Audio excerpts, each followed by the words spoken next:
that's what I believe. See his sunshine is all around us, and there are beautiful clouds where you are. That's how I know that these worries will not last. I can see you've been crying and staying wide awake, asking yourself why the journey is so tough. They say tough times never last, only tough people do. So don't stop believing, I know it's gonna be better. Say la, la, la, la, la, la, la, la, ba-dum, ba-dum, boom, la, la, la, la, la, la, la, la, ba-dum. Can't be loved by everybody, it's impossible, you know. And trust me, it's okay, so let the toxic people go. Your peace within is more priceless than a pearl. You got to be happy, cause life's just way too short. Don't stress the little things, they will only waste your time. Just take it easy, easy like a nursery rhyme. And I'm singing, I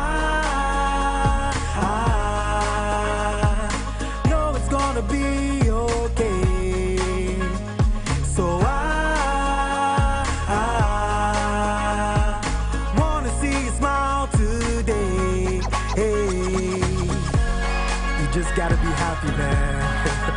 Good days, bad days, it's all part of life. But you must keep the groove on and enjoy every single day.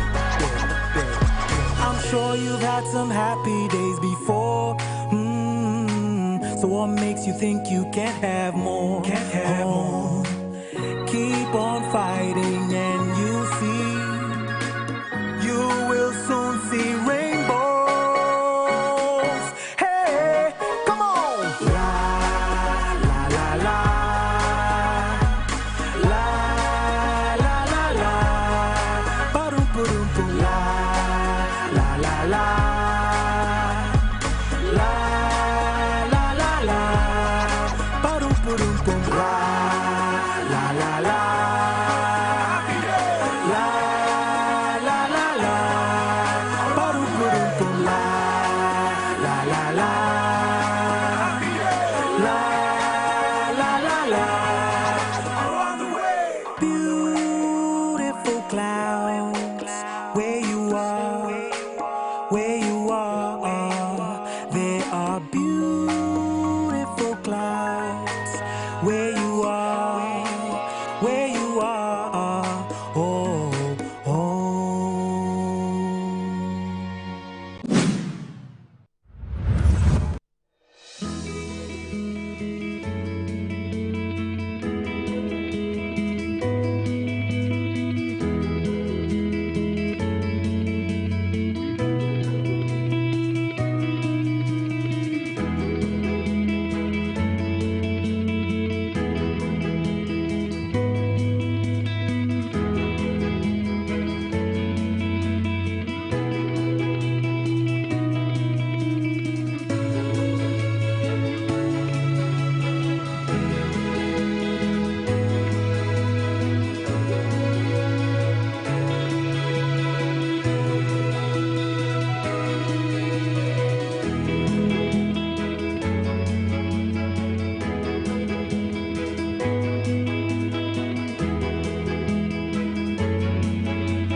Presidential candidate name Abano and was so kakra as parliamentary candidates.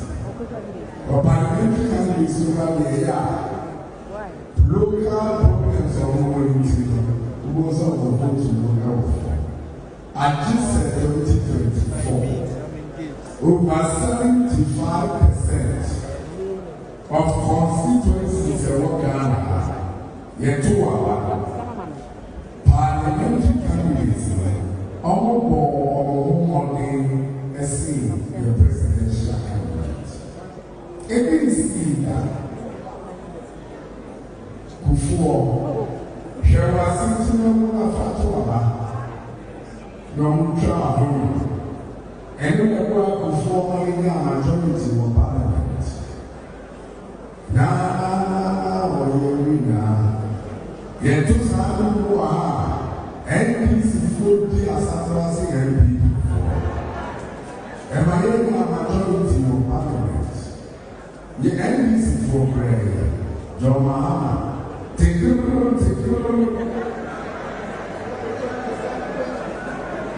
Now, one day, NPC majority of parliament. Yeah, parliamentary candidates in our Ghana.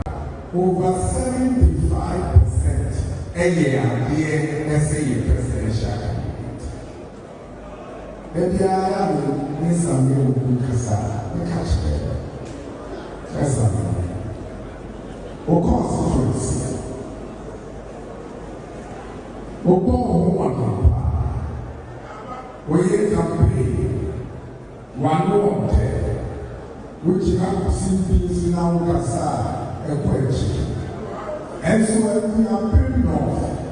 Who Samuel Nipa 8,271 and to one and so we do our other box from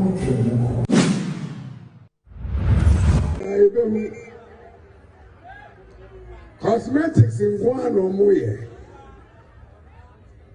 Sikada Bank of Ghana, $10 billion. Wako kuku edi abeshe economy no. Ama dollar no aba 10. Sasika no edaho. MPP na yensu yebetimi afa edi akoshem. But enye sane ye economy because 10 billion no sa ofa no 2025 Obeko 2026 no. Na ebi na ho a obeye dey.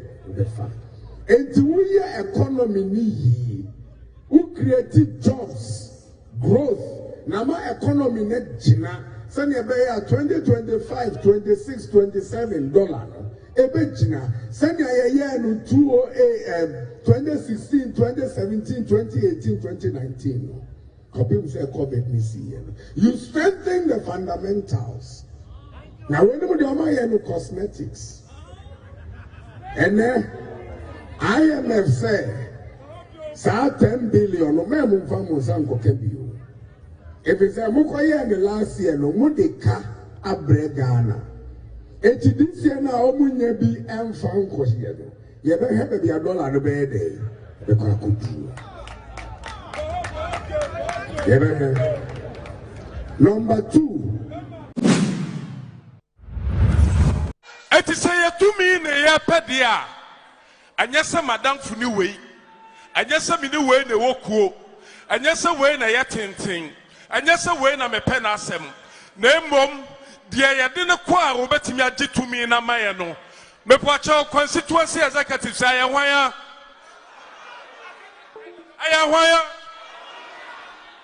Council of Elders mepoacha wan ya de ne ko election 2028 obawene coordinators me pacha one year for election 2028. Police station.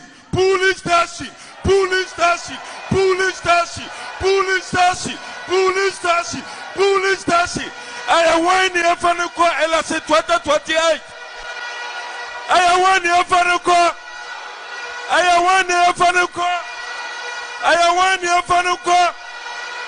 Mesdames et Kassani Bavia and Moutier. Mutie enipa numu no a omo petumi ni nyina no omo nyina ya MPP fo omo nyina na ko omo ye na so ba ko pe enu onyakopo ayi ni se awoso ye flag bearer ye free ha kopa ebi ba be si akire mesramo Asante region Asante regional chairman adia ba ko pe na mesramo Mama yen speaking one voice. Let's use our votes to speak one voice. Let's direct ourselves and vote for Dr. Alhaji Mahmoud Bawumia. He's our future. He's the future of Ghana. So we are going to vote massively for Dr. Alhaji Mahmoud Bawumia. May God bless you all. I love you. I love you all. I love you all. I love you all. We love motivation in writing this book is to make sure that our posterities, those who are coming, those who will come and meet maybe our dead bodies, will see that there is a day that somebody reset the mind of Ghanaians. We want to develop. I am from America, or I live in America. I don't want to be there. There is a saying in Akanda, so your question, look at the environment and see whether they are obliged by that. If there's someone patriotic, also see someone patriotic, and patriotic, don't mind now. I can bring I say a quota. I can so fra. Anyway, and yen so into menum Ghana to Hanum so yede yetonsio.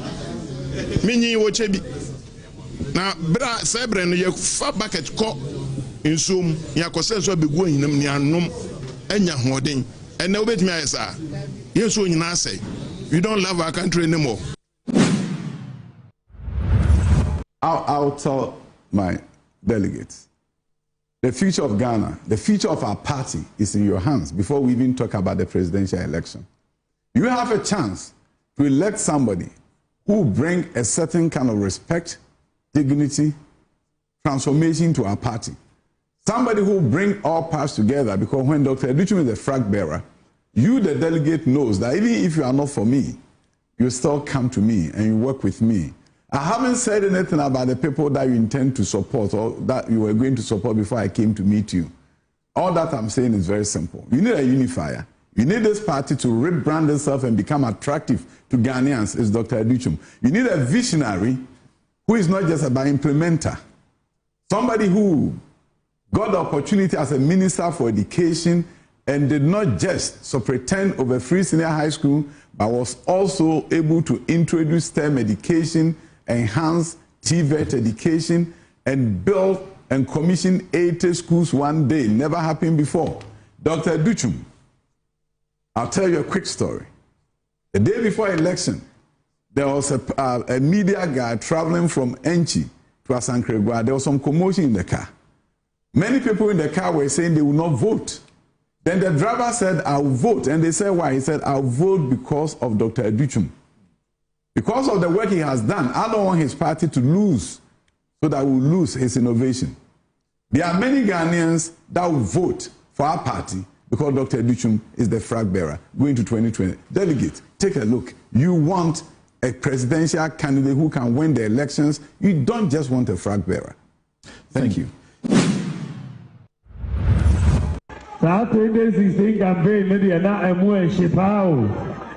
Sa campaign ninti NDC for the pema semkura omutimidia omubedidi matemsa nisumimfi munim se January 31st election ayekoi munim se NDC for pesa moto abana mamio se munim sa omupesa moto ma obi se le nana ko mi aka no ono obi go football match ono na obe choose strike amount and also goalkeeper.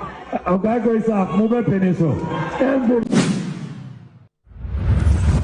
approached my boss when we had this crisis, as I saw our foreign exchange reserves continually dwindling. I approached my boss and suggested a novel way as a solution to the shortage of foreign exchange. I proposed that we leverage on gold to produce directly in exchange for the essential goods we import.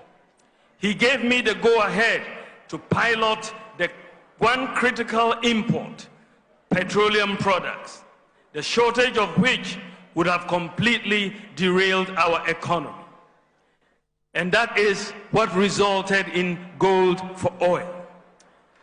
I am happy to say that the two policies that have helped rescue the economy from catastrophe in the recent crisis were the Bank of Ghana's domestic gold purchase program, which I proposed, and the gold for oil program. The pilot, these two policies, the pilot has worked for a number of companies and has worked for the countries. Some companies which wanted to repatriate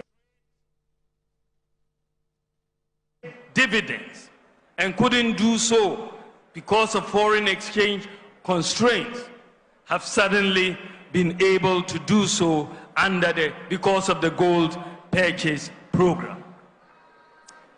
We have thus found a solution in the midst of this crisis, and bringing together the pilot of this gold for oil and gold purchase programs.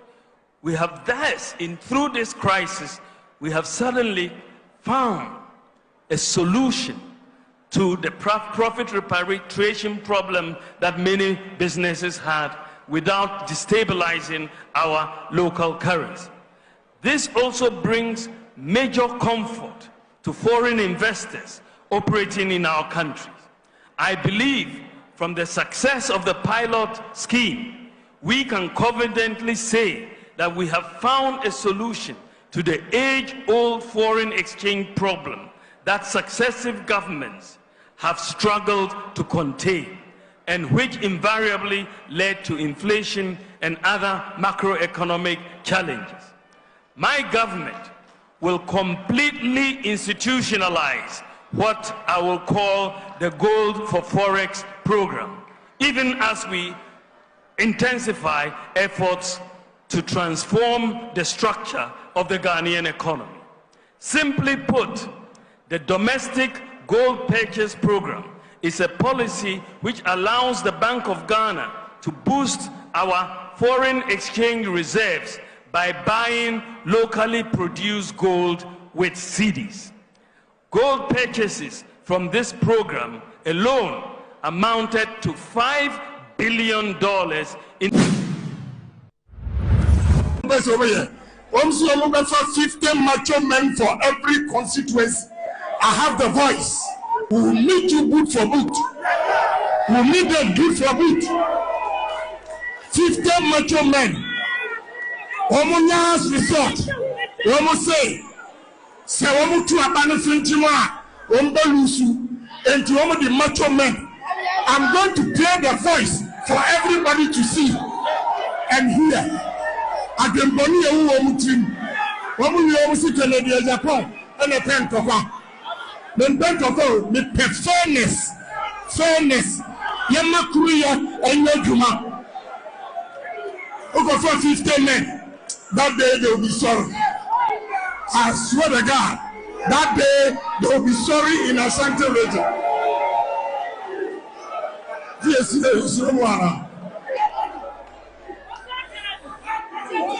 Madam, what will you patch? A paper didn't have walking as a what did you be at him? Also, support to be a support to be. What is it to be? Choboy. They are party baku.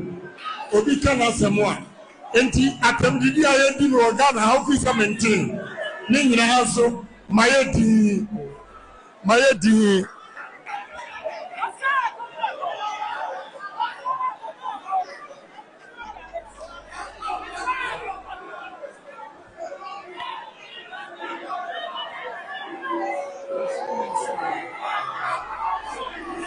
Choboy,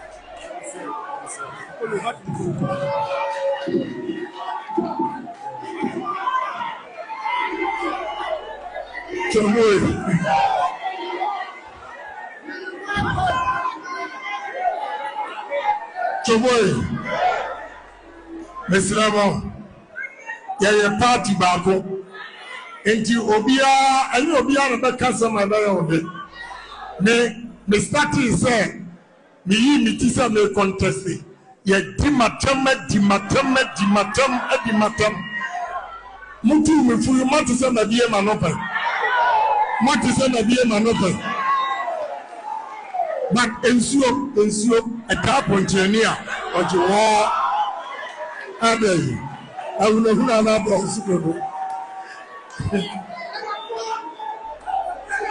now we are away. Abia a here our Ghana and the Ashan. Me metuma ba ama me ho one as former general secretary. Me dey me tumufu. Yes, the order for me. When he has on strikers. Me 10 years more power in a say Bumidinda. 2020, President Akufo-Addo, on one a frame me phone. Frame me, send me Buano, Minya de Miyamano 1998. Minini Chingana, I be pay muha, and I'm ready. Obubonipa, Namidigan. But what is a make come? Government is broke. The people are spending billions to go inside the government that is broke. Have you ever seen a minister who resigned because government is broke before? Government has no money. Have you ever seen a governor who said, ladies and gentlemen, when I was elected, I thought the government had money. Now I discover government has no money, I resign. Have you ever seen it? Government has no money, but they are bringing money out at election time. Where is that money coming from? So they are lying. What is happening is that there are two types of wicked people in government. Type 1, they eat current money. Any money they find in government, they will eat it. They are wicked about that one. There is type 2. Type 2, they eat current money and future money. They will say, my term will end next year. When I leave, how will I eat money? Let me borrow money now and borrow money of the future and eat it now.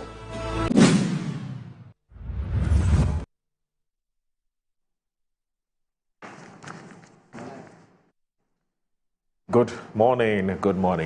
Thank you very much for joining the show. This is Good Morning Ghana on Metro Television. The show is also live on 94.1 FM. My name is Audu Moro, and it's always a pleasure to come your way. It's a beautiful Monday morning. It's the start of the week, and it is our hope that the week turns out to be a good one, or a better one, better than last week. And it is also a hope and prayer that this week answers the prayers that we have been making to the Almighty Allah, or to Almighty God. Also want to say big thanks to Almighty God for making it possible for us to return here to join the nation's conversation on the big issues that are making the rounds in Nigeria country, Ghana. Today is the 19th of January 2026, and I say Assalamu alaikum wa rahmatullahi ta'ala wa barakatuh. I'll go straight ahead and look at the front pages of the newspapers that we have today. I'll start with Daily Graphic.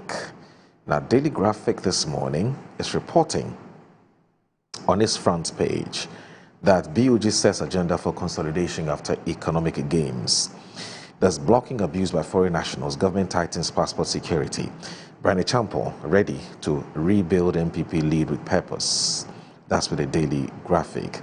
The new crusading guide has Bamia to MPP delegates trust by proven leadership to rebuild party, win power, and also court remands Eric Owusu-Aboagye into police custody over alleged recruitment scam.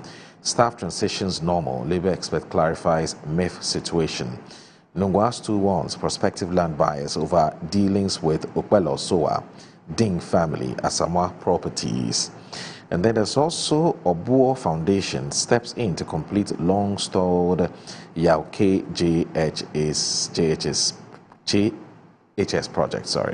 There's IPAGG opposes Constitutional Review Committee's proposal to extend the presidential term. And there's Wiki Times launches Anas Arimaya Anas AI Fellowship. And that's with the new crusading guide for today. The Inquisitor is also reporting a critical moment can for court tomorrow as he faces deportation from USA. NPA boss hails toll management. Professor Ben Asante stood as a Johnsa Manhine. And there's Nungwastu wants prospective land buyers of Okwelo, Sowadin, Asamoah property. Professor Jampo seeks Asantehene support for Buankra project completion. And that's it with the Inquisitor for today. The Daily Statesman said the communication discipline of Yamwa and Peck in delivering credible NPP primary. After Kennedy cautions Mahama against selective justice, Arnaud Dompre leads constituency-wide afforestation effort. Bryant's grassroots drive revives MPP spirit. Ghana to host 2026 Africa Real Estate Festival in Accra. And there's Obo Foundation intervenes to complete long-stalled Yawcare JHS project. And then the Metro Lens says that cervical cancer kills 2,000 NHIA alarmed marks Awareness Month with health talk in Accra. Anodompre launches tree planting drive to green in Tawam Edwajiri. Ghana to host 2026 Africa Real Estate Festival, and this new Chebi Zongo chief promises better schools and cleaner streets. That's with the Metro Lens. Now the Ghanaian Times says that 2026 year of sustained monetary discipline, BOG Governor.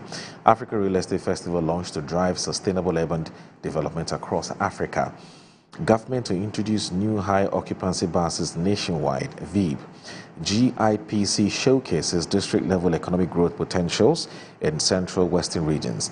AI trade analytics rollout to boost customs revenue by 45%, GRA Commissioner General. Daily Guide, choose a winnable candidate, Ken. Ayawaso East by-election March 3, Oforiatta worried over return. Ex-Maxlock boss faces U.S. court January 21. Supreme Court sets guidelines for post-divorce properties sharing. The Insight, BOG Governor speaks, says 2026 a turning point for Ghana's economic strategy. Iranian Ambassador Ali Gomshi writes the role of foreign elements in the radicalization of recent protests in the Islamic Republic of Iran. There's MPA boss lost toll management for revamping operations. Staff transitions normal in institutional reforms. The Labour expert clarifies MIF situation. Court affirms Papa Fio ownership in land case at East Legon Hills. And the kidnapping of Venezuela's sovereignty by the United States. In the quest for promotion, try bribery now and police will shame you, IGP warns public. The Herald. Gabi Ochre Dakun reveals why Oforiatta is in self-imposed exile. Sedina Tamaklo's co-convict gets Supreme Court bail in the Maslow case. Brian Echampo warns of MPP fighting without his leadership. Ghanaians PhD students in UK face hunger, homeless and deportation. Legon Presec condemns Sewa Amehia's homosexual breeding ground comment. The Ghanaian publisher, Unibank case, no theft, no personal gain, AG. Place your confidence in me, Bawumia. Minority calls for dismissal of NACA heads. Ghana to host 2026 Africa Real Estate Festival. The Custodian. Choose a winnable candidate, Kenejapon to MPP. Bawumia faces 4 NPP aspirants in DC on January 31. And as Tampoli presents Girls Dormitory Dining Hall to Gusau SHS. Ghana to host 2026 Africa Real Estate Festival. And there's another Dompre plans trees to green in Sawam Edwajiri. The Daily Post. Senegal wins AFCON 2025. There's also MPA boss Lord's tour management for revamping operations. BOG boss calls for responsible reporting as journalists urge capacity building. And there's a PAC directs GS to take action on video of SHS students displaying charms.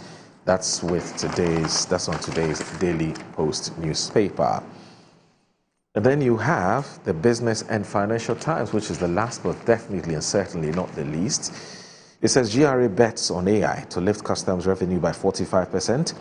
AI customs to targets and evaluation as billions lost to misclassification.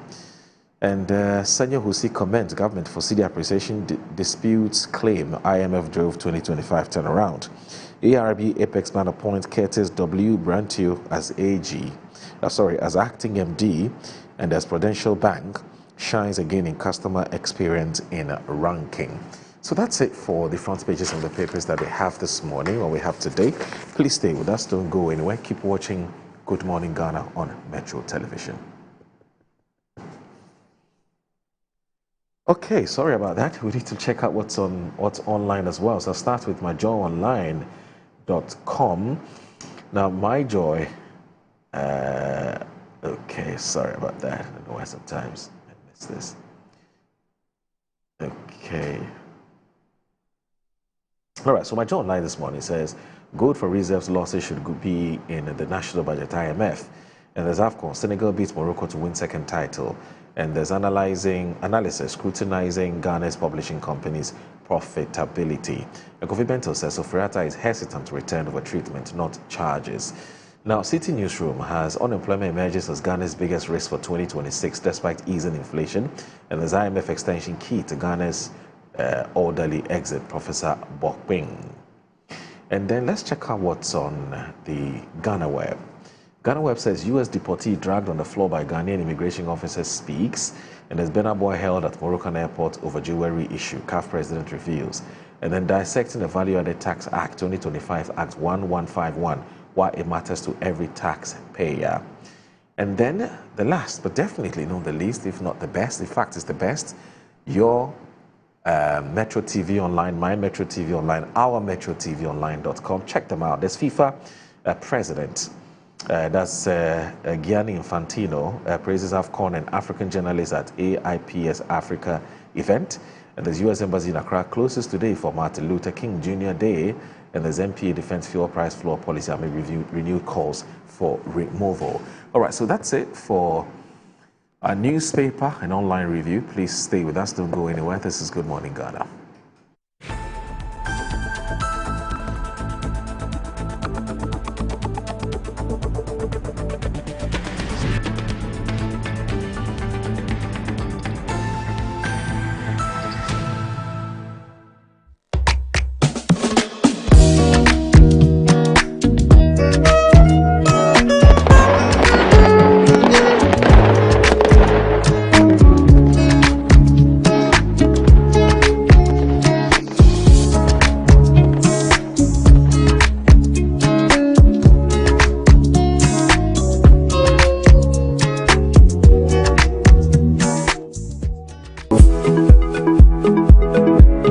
Sometimes the unexpected happens and the hero falls down in his own story. But he needs not stay down for long. Cosmopolitan Health Insurance is your trusted health partner. Whether an individual building a business, with Cosmopolitan Health Insurance, your medical care is our concern. For the best health insurance solutions for corporate institutions, groups and associations, families and individuals, choose Cosmopolitan Health Insurance from our over 700 accredited health service providers nationwide. Call us on 0302 540 668 or 0501 678 547 for all your health insurance solutions. Cosmopolitan Health Insurance, your medical care is our concern.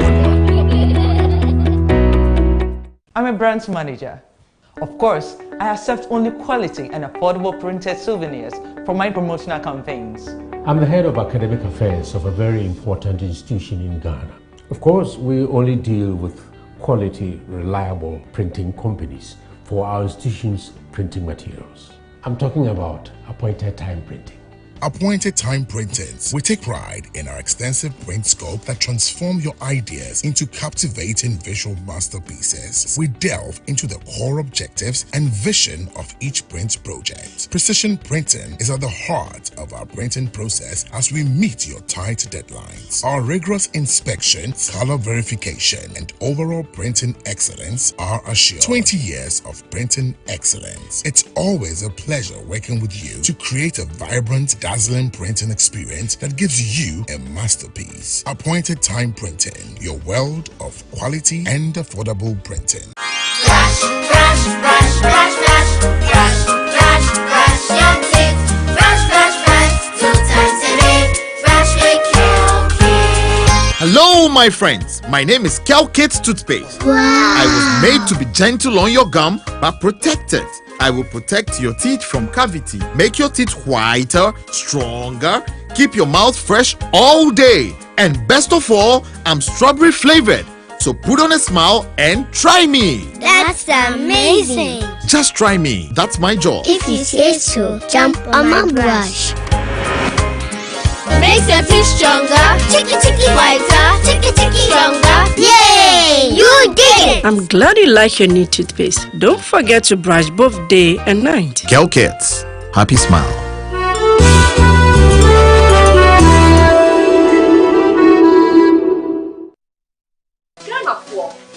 Chia woni nara me din e de baby da pa me de ade sonko kra na ebremo nya ode to aduane mo ama waduane e de pa na me de bremo eno any some spices de e bu wa no bebre o various flavors ubenya e yakoko ubenya nantwie ye de ku jollof mu ma emu ye de ubenya ye de ku nkwan mu ye de ku froye mu ho na ko pebito na ema waduane enye de unyimi nia ye nkon ye konko tie nyankofo eka autant de communication ni o enjoy oduba that Samu spices one in the essence no time afiti ke lariaga Samu spices ina sa abiti daddy so say Samu spices mun Samu spices nyama chicken Samu spices Sanaka in Kitwa, measure 10 grams. Your chicken, spaghetti, garlic and ginger, stew, can jollof, and the flavors of Bebre. Samu spices, yes, Saka.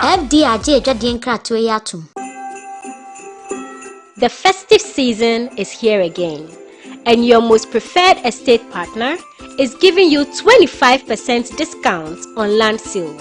Yes, for our Bronya Asase promo, Estate Masters is offering this massive discount for outright purchases. This includes free indenture, free site plan, and a free site visit. So what are you waiting for? Rush now and secure a plot of land while it is still hot. Reach out to us using the numbers below or visit our website at www.estatemastersgh.com. Estate Masters, your most preferred estate partner.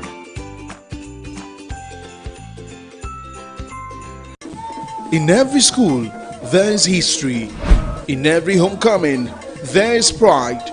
But in 2025, pride became competition.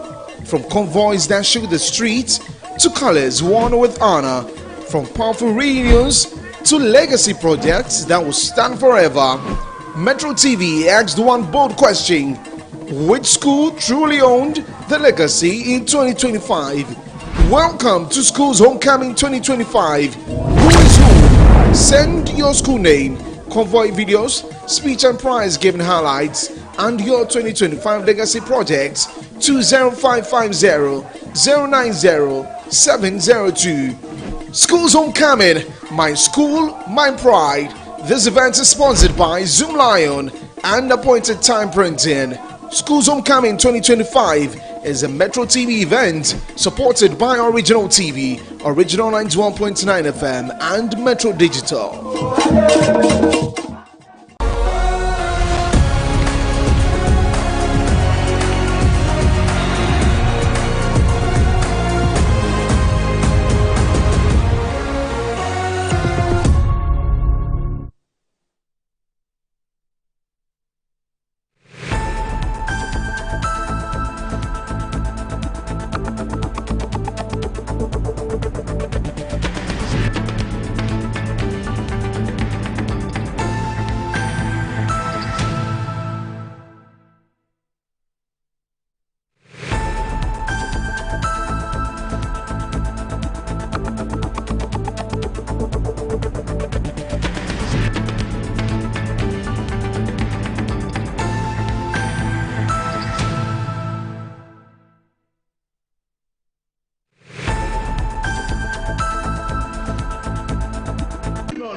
from this, I think this is a very national issue. It's very sensitive. Our culture is important. You see, that's why I call it a bipartisan. I'm calling a bipartisan position to this. We are not ready for this. Maybe the definition of sex and gender culturally may have some connotations that are not right, which is why a proper stakeholder review. And trusting my elder brother, the Honorable Haruna Idris, so I trust and I know what he can do. And I know his personal stance on these issues, right, based on our culture. I know President Mahama and the Vice President stands on these issues based on our culture. None of them are ready to betray our culture, and I'm sure the right thing will be done. So let's call on all stakeholders and see how. But the willy-nilly of pulling things out and saying this has been done, going back and forth, it's not what. This is the future of our kids. This is the future of the nation. So let's all hold hands and see how we can credibly amend whatever wrong and give the right interpretation. Sometimes it's language, and language can be very chaotic when it's subjected to interpretation. Okay, barely like a minute for each one of you. So what's the way forward? And I'm looking at how should we redefine the portions that you have flagged practically so that we don't belabor the point? Well, Samson, I think that the minority called for a nationally acceptable, defined words that will be minus anything tendencies of LGBTQ. So there should be a stakeholder engagement where teachers, parents, educators, experts in education, the Ghana Catholic Bishops Conference, the Methodist Conference, a group of 300 people produce this. So why should we still have a problem? But you see, I think that there should be a nationally acceptable definition where you don't find any tendencies of LGBTQ. That is what I would say about it. But to respond to the press statement from the Ministry of Education, when the Ministry of Education says that in the PLC there's nothing that suggests that there are tendencies of LGBTQ in, I disagree. You had already raised that at the beginning. Thank you. No, I haven't. I mean, when you go to page 7 of it, page 7 of it actually refers you to what is in the manual, which has that tendencies of LGBTQ. Okay, I get the point. And two, I also want to state that, you're a lawyer. In court, when there's a crime, there are times that you have to resort to circumstantial evidences. There are times that you have to put bits and pieces of evidences together to arrive at a decision. And so that the problem with circumstantial evidence is that there's absence. It must lead to only one reasonable conclusion. Yes. So in this case, it can't lead to one conclusion. That is the presidency or somewhere. Is this even illegal? No. Please see. When in the last session of Parliament, the NDC actually went through 33 bills under a certificate of agency. What is the President and the NDC's commitment in passing an LGBTQ, where the 33 bills, that is the ones that have been passed under a certificate of agency, is minus the LGBTQ. Legitimate concern. Especially when John Mahama, by God's grace, will be the president in 2025. John Mahama has at least on 4 public occasions stated that he does not believe in rights for LGBTQ, or he does not believe in LGBTQ rights as a universal right, and that our society the Ghanaian people are against it. As a leader, I would expect him to walk his talk as president of Ghana in 2025. You expect him to walk his talk? Absolutely. And I would demand same of him. The same way I'm demanding of President Akufo-Addo. If I wanted to be politically mischievous, I would just say that this was not produced by my era or tenure as minister, not by President Mahama, and that this curriculum was developed in 2024. But what is important is to answer the question, what is it that is good for Ghana and good for Ghanaian teachers and good for Ghanaian learners? I've asked NACA, the institution responsible, to take full responsibility for the controversy and to remedy with urgency. And accordingly, I'm told that NACA has determined that the definition of gender identity contained in the manual is not reflective of Ghanaian values and culture and our norms. Accordingly, the following immediate steps, I'm told, have been taken. Directed that a recall of all the 736 physically printed copies of the Year 2 Physical Education and Health Elective Teacher Manual for senior high schools. 2, a release revised version of the Year 2 Physical Education and Health Elective Teacher Manual for Senior High School, accessible via, I'll give the address to you. So the online correction has been done and done appropriately. So nobody should be relying on the hard copies. And then also to remind us that the curriculum is dynamic and regularly updated to reflect current standards and trends. All revisions and updates will be reflected in the online version available at www.curriculumresources.edu.gh. So when you go there, you will know what is applicable and what must be instructive and what must be in use. Now, accordingly, my directive as Minister responsible for education, there should be no ambiguity whatsoever regarding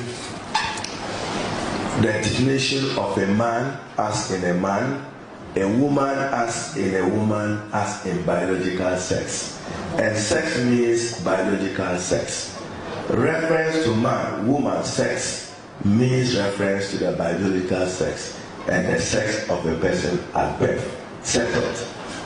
So in every educational literature in Ghana must reflect same. So there should be no ambiguity whatsoever in the definition of a man, a woman, and sex. For our purposes, the sex of a person at birth holds. That depicts and reflects Ghanaian values and our norms. And that is how we want to bring up all Ghanaian learners in an environment that they appreciate, that the morality of our society rests in the extent to which they uphold these values. So I thought that I should use your forum to respond I have accordingly corrected it. So reference to a man, woman, and sex is reference to a biological sex. So forward, every publication of the Ministry of Education and the GES, and to all heads of institutions involved in the educational space, must respect this natural definition of sex and natural definition of a man and a woman. Nothing more. I thank you all.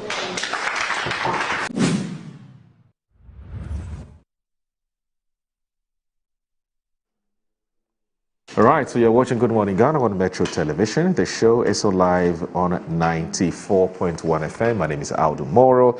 My guests are seated. Two very intelligent, resource persons have joined me this morning. One is a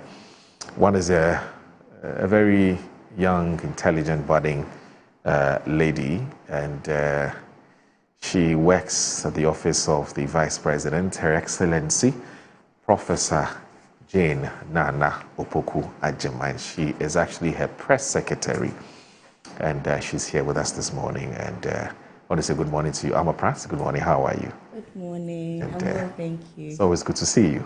Same here. I hope you're doing very well. It's been a dramatic morning, but I'm okay. Why? Where from the drama? Let's just keep it. Really?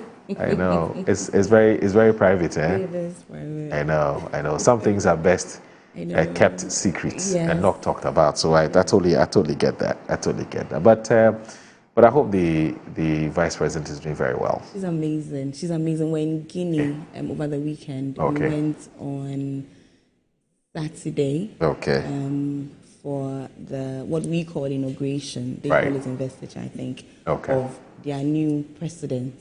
It was, lovely okay. to, experience her once again, right. show graceful leadership and right. represent us, the way that she does best, gracefully, intelligently, but we also took the opportunity to go to the living place of our first president, Osajifo, so we went and experienced where the Osajifo lived when he traveled to Guinea, for that time, in our history. So as always, Her Excellency representing us, with heart, with mind, and I was teasing her. So we got this. So this happened just some 12 hours ago. Yes. Okay. This is in Guinea. Yes. Okay. Yes, when Guinea. I was telling her that she brought color and beauty, okay. to the stage. Okay.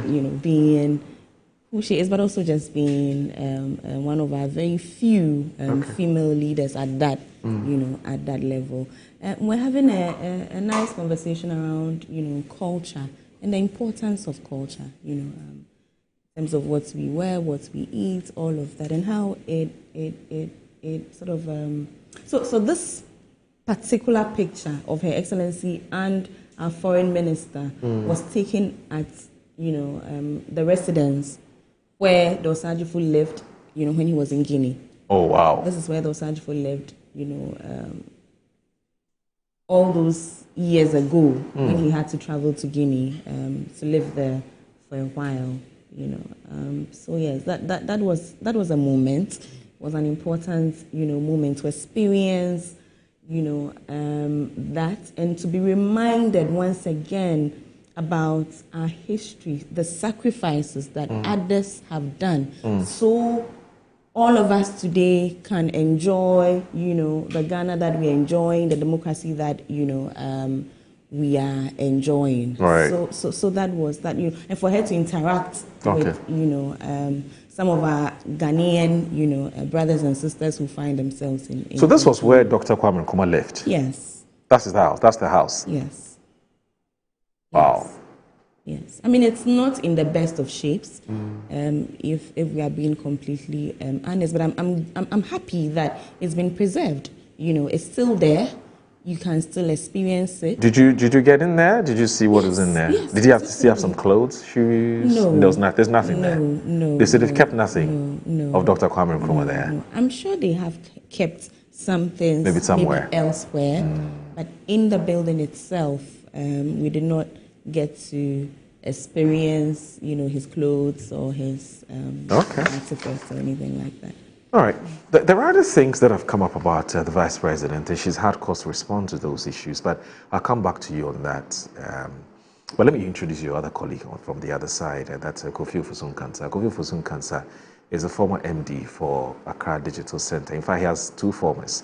Former Accra Digital Center, MD, and also he is the former CEO of the National Entrepreneurship and Innovation Center, isn't it?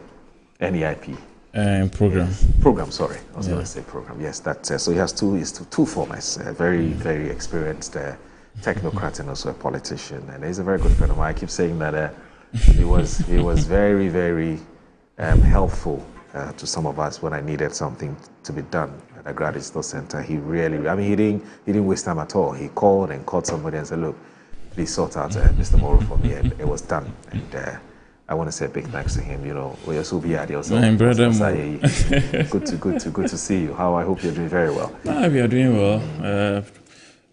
Running our internal elections now, so candidates are on the field campaigning. I noticed that you. Sorry before you talk about your internal issues, your internal contest, but I noticed that I don't know if that's a role that you have decided to play, but you have taken it upon yourself to consistently counter what you deem a deliberate attempt to disinform and to misinform people about Dr. Mahmoud Bawumia. So usually when I see you put something up, it's to fact check what somebody has said. I don't know. Is it that you take delight in doing that, or well, it's all part of the campaign. Rapid response, anti-propaganda solution approach. Propaganda doesn't only happen in the the mainstream external politics. The internal one too, because Dr. Bawumia happened to be the second most powerful person in our government. When we were in power 2017 to 2024, and people often seek to, those not on his side often seek to use certain things which happened in the government against him. Because we lost the election and there were issues, does not mean that you should place the entire blame at the doorstep of the former vice president. When we all know the powers the constitution gives the vice president.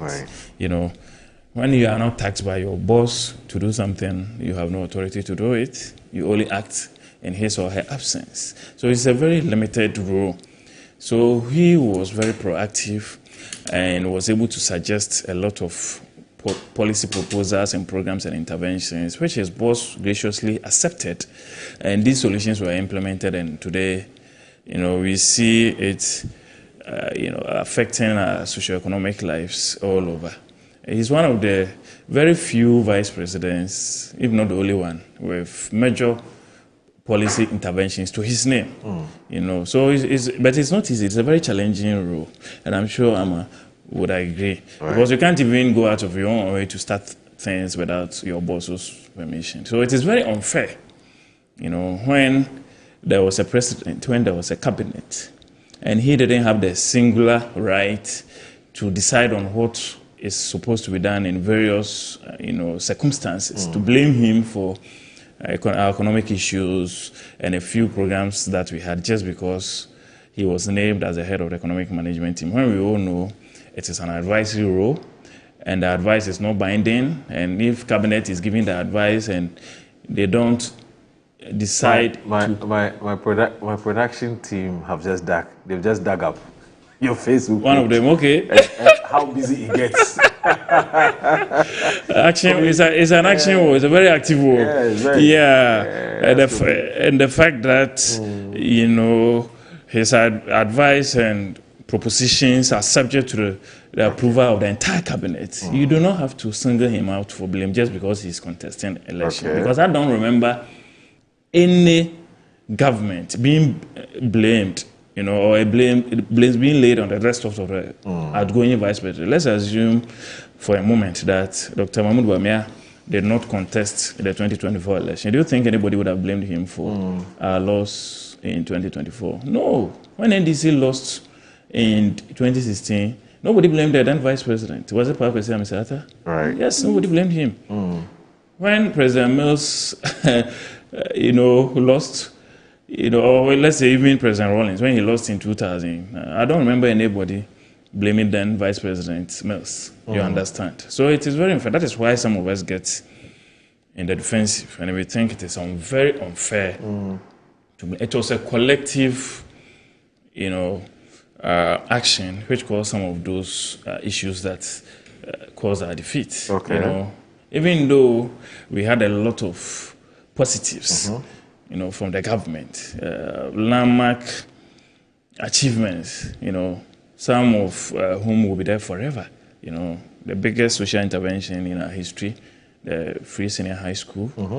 When you talk about infrastructure, the highest number of kilometers record. When you talk about hospitals, the highest number completed ever by any government in the Fourth Republican era, 60, and the data is there. We can go through them when asked, And this is a government which tackled every sector of the economy. And I think, to some extent, that was our undoing.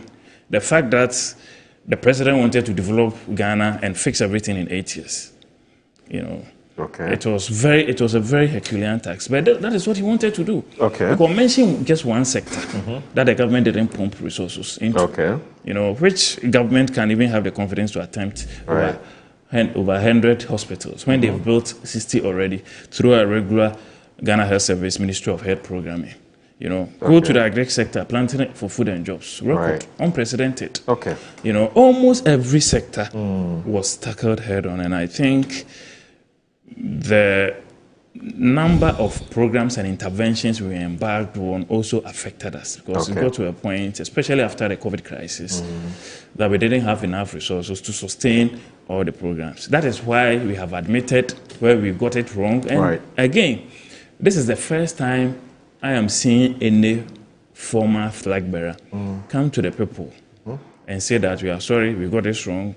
EDEP shouldn't have happened, but it was a necessary evil because the economy was crashing, because of some internal issue and global economic challenges. The NDC has been lucky over the Fourth Republic. Anytime there's any serious world economic crunch, they are in opposition.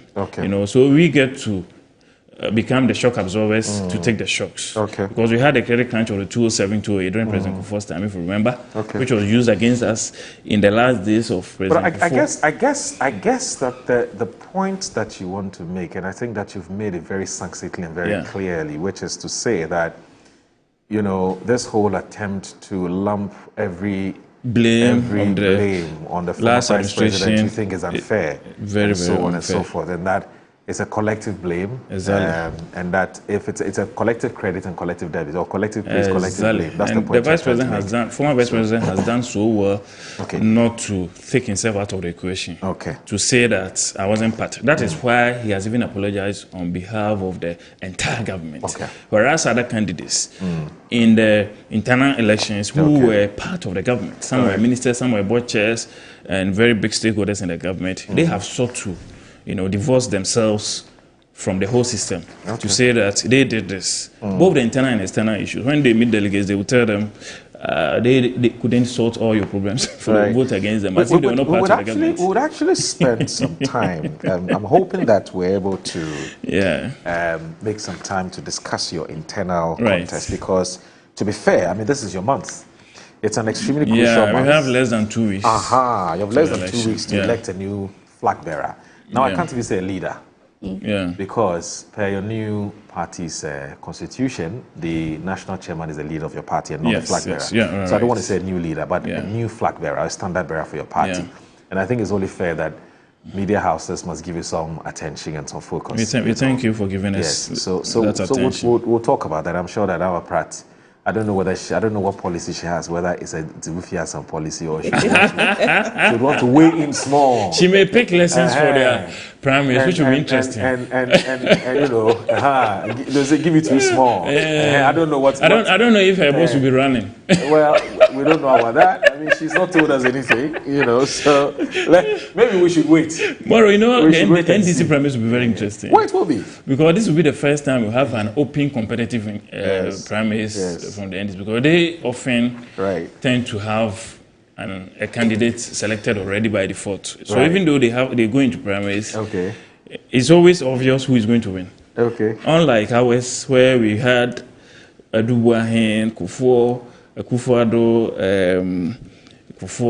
we had Alan Chamartin, Akufo-Addo, and now we have Bawumia, Kennedy Japan, and the rest. Always competitive, you know, and sometimes even difficult to stick your neck out to tell who is going to. So this is the first time NDC will have a circumstance like that in their primaries. So it will be interesting to see how it pans out and how they manage their internal affairs when the competition is tough. Okay. Amma, I want us to spend the next maybe 10 minutes or so, 15 minutes to talk about the Vice President. And I have been following her exploits, you know, and of course, if you're on social media, you get to see some of the things that's happening. I noticed that she's been visiting ministries and some agencies. I think recently she was at the Ministry for Youth Development, Pablo's ministry. I've also seen her pay a visit to local government. Local government, exactly. And then there was this agency. I don't know if there's an agency, just recently. But she was also with Fisheries a few weeks ago, right? What's the idea here? I mean, why is she? What is the thinking behind these tours? That's one. Two. There are some people. Her critics have told her that she should show some more action and that she's too laid back, and she's found it necessary to respond to them and say it's campaign time is over. In fact, let me read to you the quote as was captured by I believe my John Online or so. And it says, "We are not in campaign season. Allow me to concentrate on my duties for a better Ghana." Vice President tells MPP over calls to show action. Why? What's happening? I'm not sure about that quote. Okay. She didn't say that. I'm not sure about that quote. Okay. I'm not sure about that So quote. it's actually fake news. Yeah. Looks like. Yeah. Hey, it trended. Wow. I know. Wow. No. That's interesting. So she's not had cause to make any comment about show action. No. Oh, that's interesting. No, but it's a conversation we can have. I mean, okay. I mean, so Charlie, let's start from the ministries.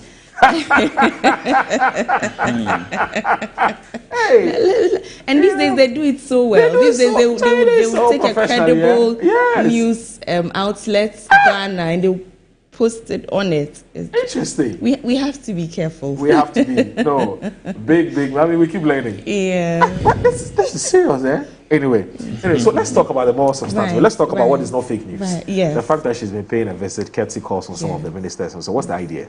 So, I mean, you know that she's been given oversight responsibilities for some major ministries. Okay. So, education, gender, health. Okay. These ones are directly under her purview. Right. So, so there was a first phase of visitation, and that concentrated on these ministries. So we went to the education ministry, we went to the health ministry, and we went to the gender ministry. Okay. Right? Because normally what would happen is the ministers would come to the Jubilee House or the seat of government and brief, the boss, so to speak. Now she says that would be so limiting. That would be just the minister and perhaps a deputy minister. If we are lucky, you'd have maybe the chief director, and that's it. But she's interested in the whole ministry. She's interested in the staff of the ministry. She's interested in how things are going, So she would rather move. It's novel. It's never happened before where you have a certain vice president move to, the ministries under her to actually have direct deliberations with the ministers, with all the directors, with all the various sector heads, and I dare say with some of the staff members, because every time you have the staff members, they're actually the ones she meets first before she meets the ministers, because they line up, and they have brief interactions. She asks, how are you, how is it going, I hope you are well, of course if she had her way she would perhaps have one-on-ones with everybody, but we all know that that's impossible. That's just mission impossible. But that's the idea. So that was phase one. Now for phase two, she decided to go to the ministries that have women leading, which is why we went to the fisheries, ministry with the Honorable Emilia Arthur, and then we also went to the trade ministry. So all of those ministries that have women heading them, that was the second phase. For the third phase, she's looking at ministries that have first-time ministers. We call them when we all went to university for the first time, they called us the greenhorns, right? Those that have been newly appointed, they've never been ministers before, they've never, had to do this kind of work before. She's visiting all of them, asking them, how is it going? What are your challenges? How can we support you to be better? And those interactions have been very, very, very, very helpful. Just the idea, and I think it was at the local government ministry, where we're told that it's been, I think, 28 years, where nobody that high up has been there. Think about it. It sounds so simple. And yet it's so profound. The local government ministry. There's local government, chieftaincy, and religious affairs. Oftentimes we just mention local government and leave out the rest. It's a full, it's a full, wearing three hats. Yeah. There's local government, there's chieftaincy, and there's religious affairs. Right. Interesting, isn't it? Please go ahead. Right. So that's it. That's where we are, right, and that's the phase at which we are at. Okay. Those first time, and then we'll take it further. She will try to visit all the ministries that we have. And she keeps saying that if it hasn't gotten to your turn, relax, it will get to your turn. And it's important, that there's that traditional, feeling of mother that, and I keep saying, because her position is so novel, there are expectations of her that there will never be of any other, vice president or any other person in that position. And I think that it's a beautiful balance, but it's also a tricky balance, right? And I love the way that Her Excellency is navigating that space impactfully.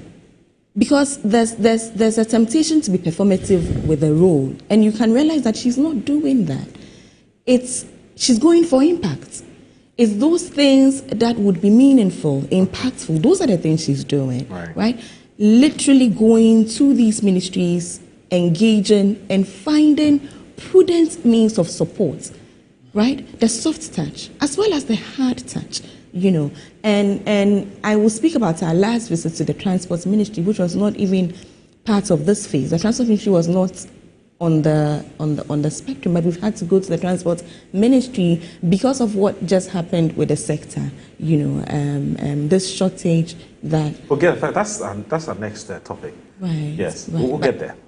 Okay, should I You're just done. wait? So to just see Her Excellency drop everything, you know, that morning and move to the Transport Ministry to have that high-level stakeholder engagement of the Transport Minister, of the local government, you know, minister, of all the unions, the transport unions, the passenger unions, to move to the Metro Mass, you know, to move to GAFTA, you know, all of these places, and engage to show firsthand that government is committed to an all-hands-on-deck approach, right? Everybody come.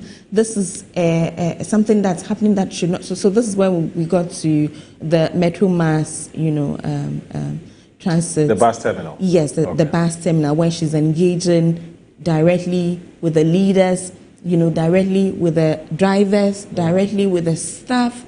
Let's hear you. What is the problem? How can we support?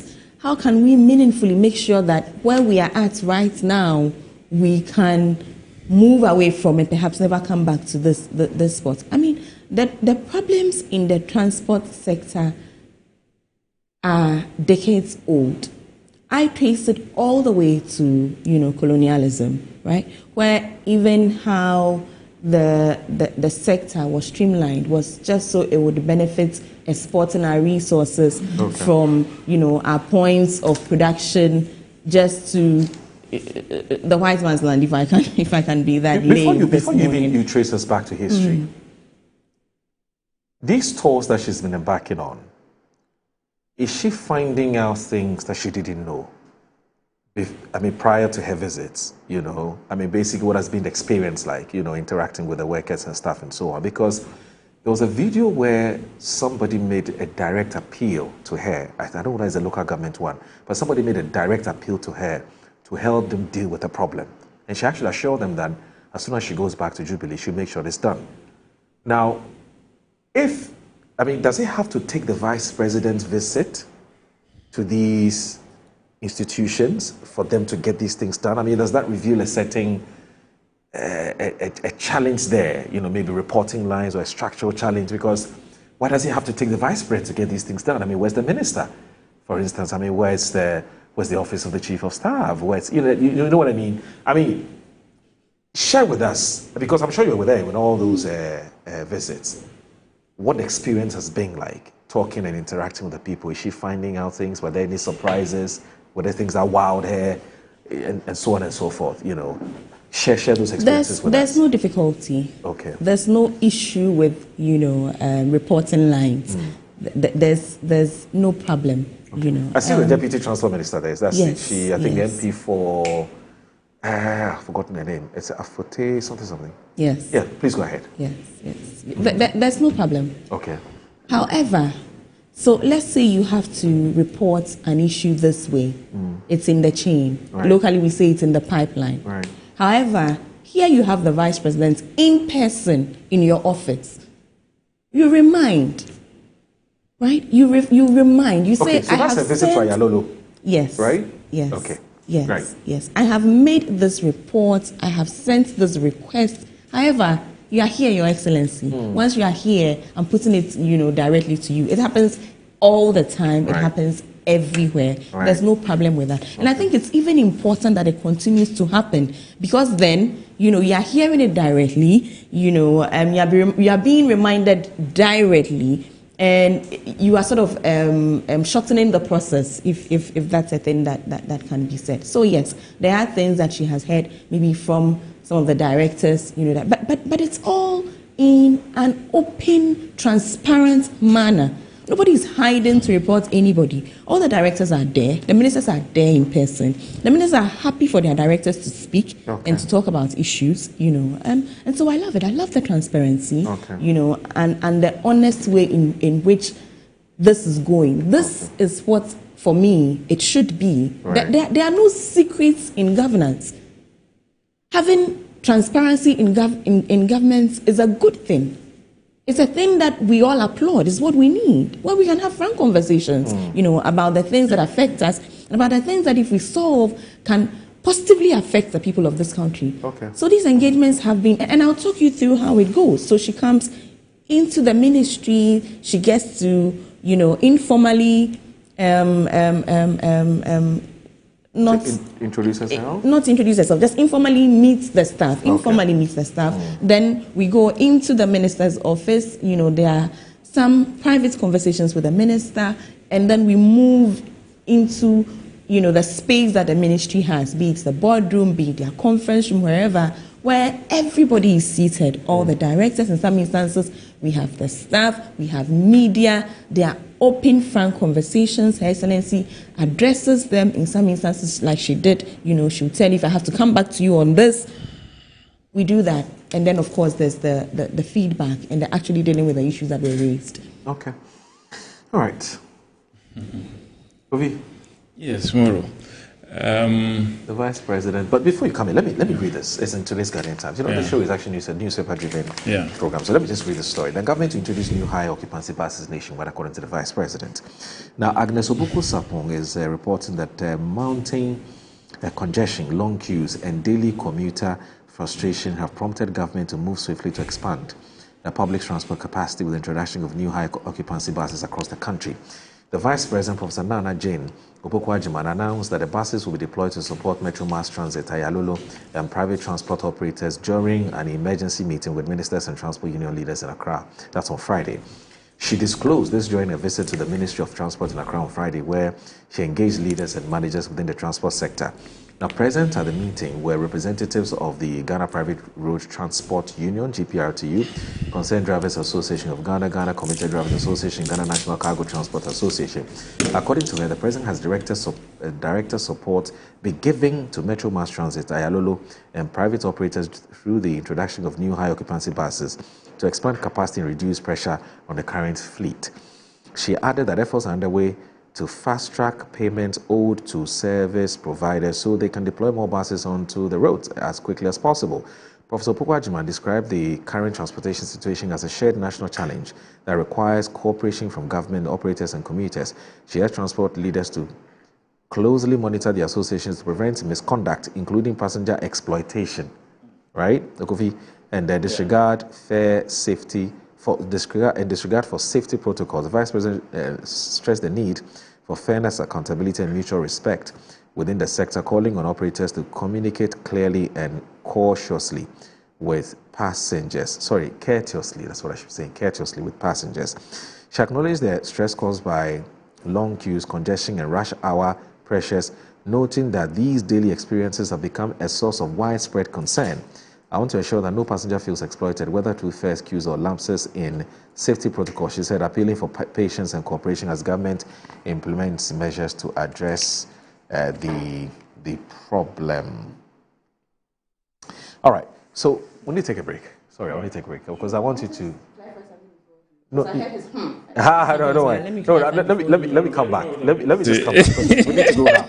So I'll let you give that clarity so that Sophie comes here. You want to preempt what you want to say? I don't know what I'm going to say. Oh, you already smell this shit. Okay, don't worry. I'm relaxed. Good morning, Ghana. Please don't go anywhere.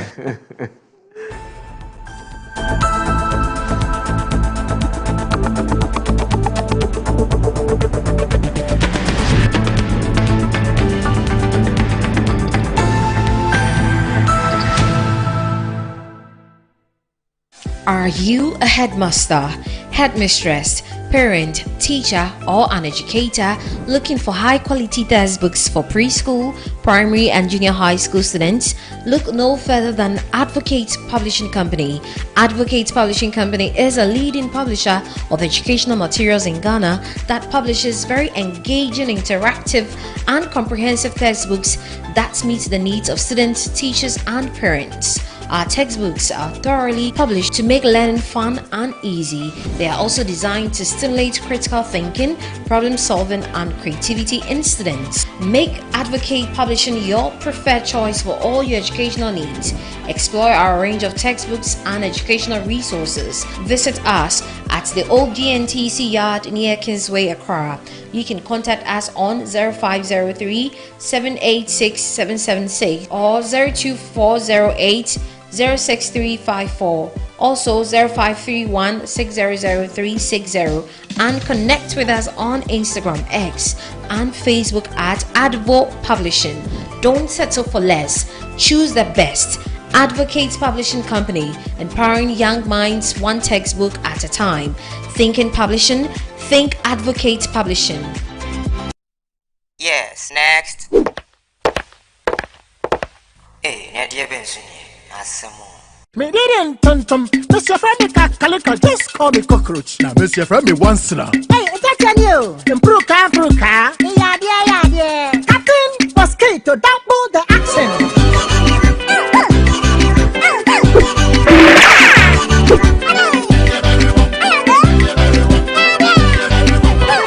Me did Sasso spray. Mr. Friendly Sasso quell. Yeah, go to my Sasso.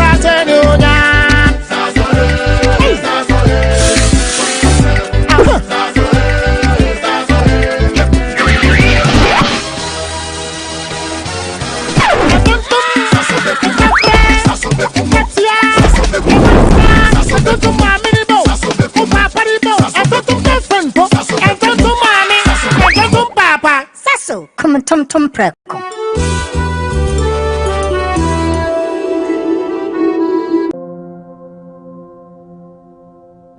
Ama, nansi mi general well-being enkoye kwao. Ama maye bohu se kontomra akija. Nansi me hu se me nyo basi makura. Ama me kunu ni me into kwankwa. Oyiwa. Enye mo give us JC mixture and the capsules. Aye num boom. And what some na mo kana. E bua emma ene meme nyina. Ne ma wo ba ye obesima. Na be ma so aye be masima. Ya, we be bua wo kunu. Ama ne giant sa wo de hye ne botum. Na wanyinya ne nti sese ne wo yi chokwa.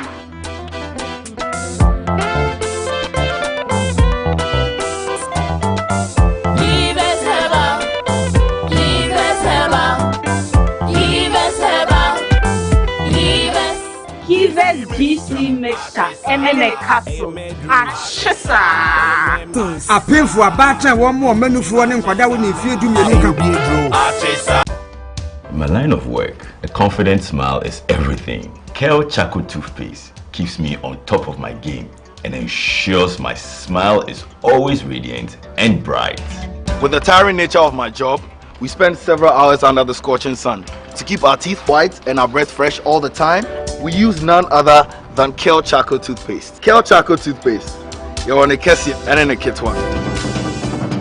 Samayo Kendini, who be here, Semetra Sapapadia to Amame Manfo. Kel Charcoal's natural ingredients, and a bomb is a buying, and maniswing, Nesansu Mama Hotoso, a will beg you. Kel Charcoal toothpaste. Choose Kel Charcoal toothpaste for anti-cavity, whiter teeth, and fresher breath all day. Available in 80 gram and 150 gram. Grab yours today. Kel, happy smile. This advert is FDA approved.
Never dispose of ashes or fire into dustbins at the market or homes.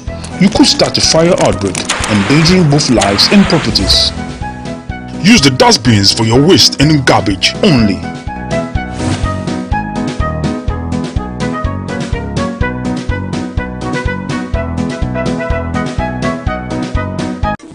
In every school, there is history. In every homecoming, there is pride. But in 2025, pride became competition. From convoys that shook the streets to colors worn with honor, from powerful reunions to legacy projects that will stand forever. Metro TV asked one bold question: which school truly owned the legacy in 2025? Welcome to School's Homecoming 2025. Who is who? Send your school name, convoy videos, speech and prize giving highlights, and your 2025 legacy projects to 0550 090 702. School's Homecoming, my school, my pride. This event is sponsored by Zoom Lion and Appointed Time Printing. School's Homecoming 2025 is a Metro TV event supported by Original TV, Original 91.9 FM, and Metro Digital.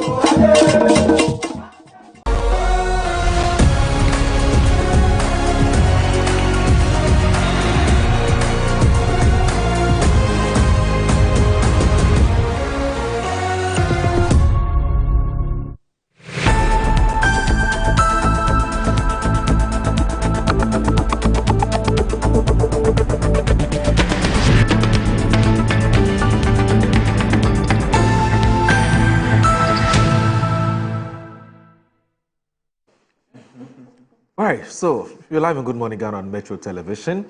The show is also live on 94.1 FM, and I'll always urge you to tell a friend that the show is live on radio. It's 94.1 FM. I've said it time and again, I repeat it, that you don't want to hear the kinds of stuff that we talk about off air. Because it would blow your mind, you know, and that's why it's off air conversation, not on air conversation, because you see a different side of Kofi and you see a different side of Amma.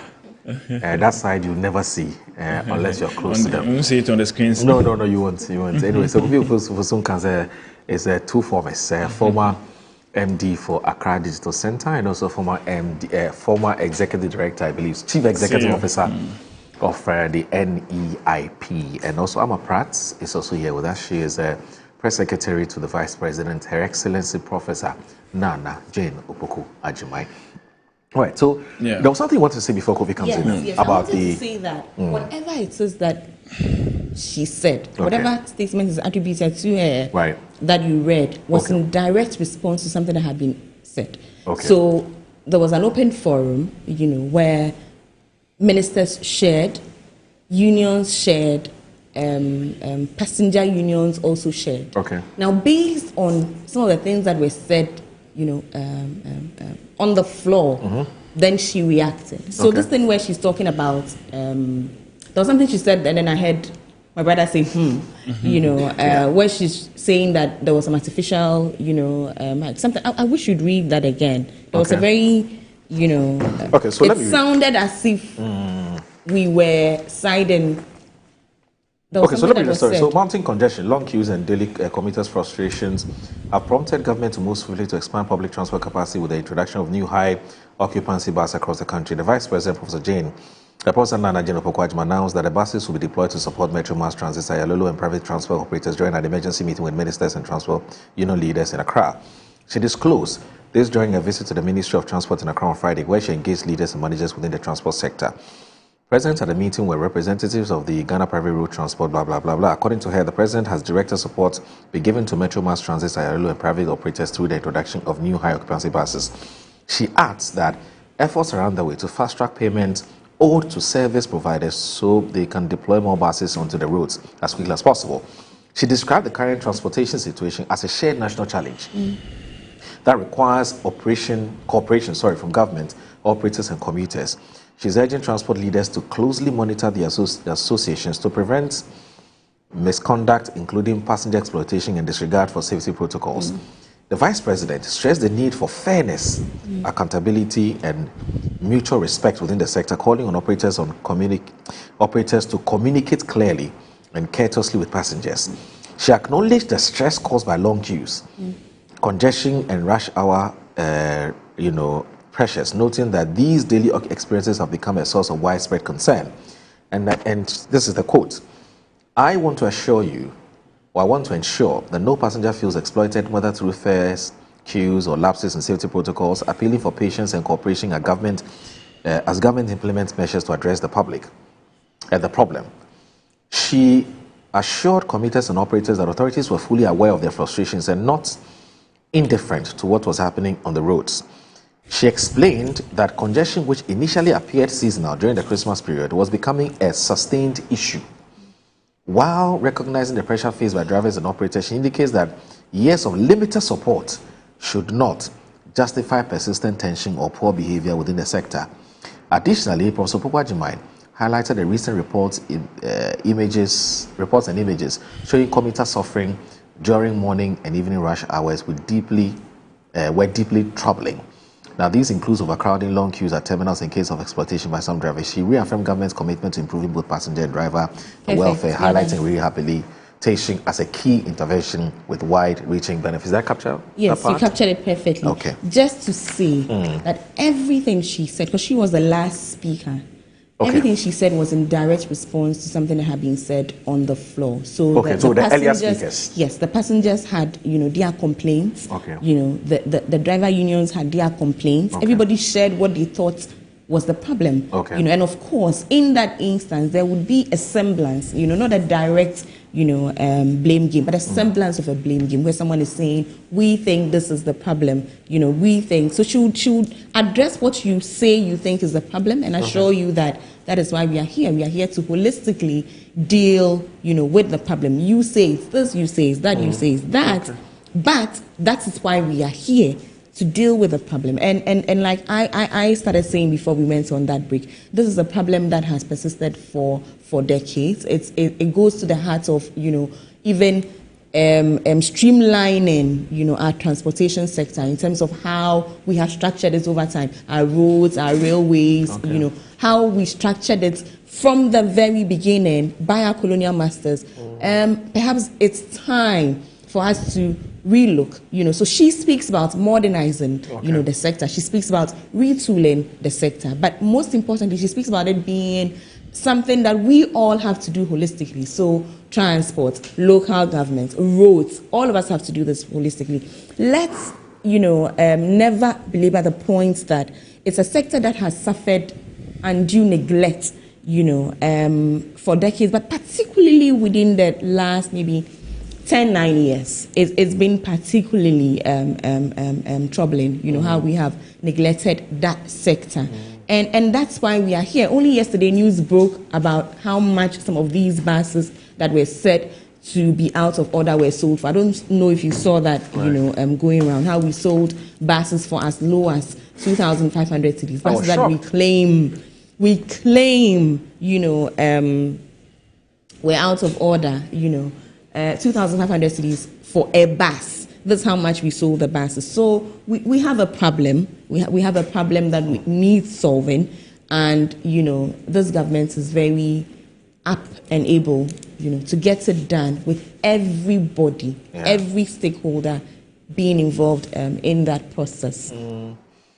Kofi, did you experience? No, you drive a Land Cruiser. But I'm sure you followed the conversation, especially on social media. It went really viral. Yes, let me start from where Amma ended. That this has been happening for the last 4 decades. So I'm not too sure about that, because over the last 8 years that we were in power, I didn't see any off-season congestion on our roads. If there is unusual demand on New Year Day, on Christmas, people want to go to their hometown to celebrate the Christmas festivities, and we have congestion. That one, you can understand it. But this is post the Xmas festivities, post December in Ghana, dirty December and all that. So what is actually causing this congestion and increase in demand for transportation services? And then this is also fond of blaming the previous government for issues that are occurring.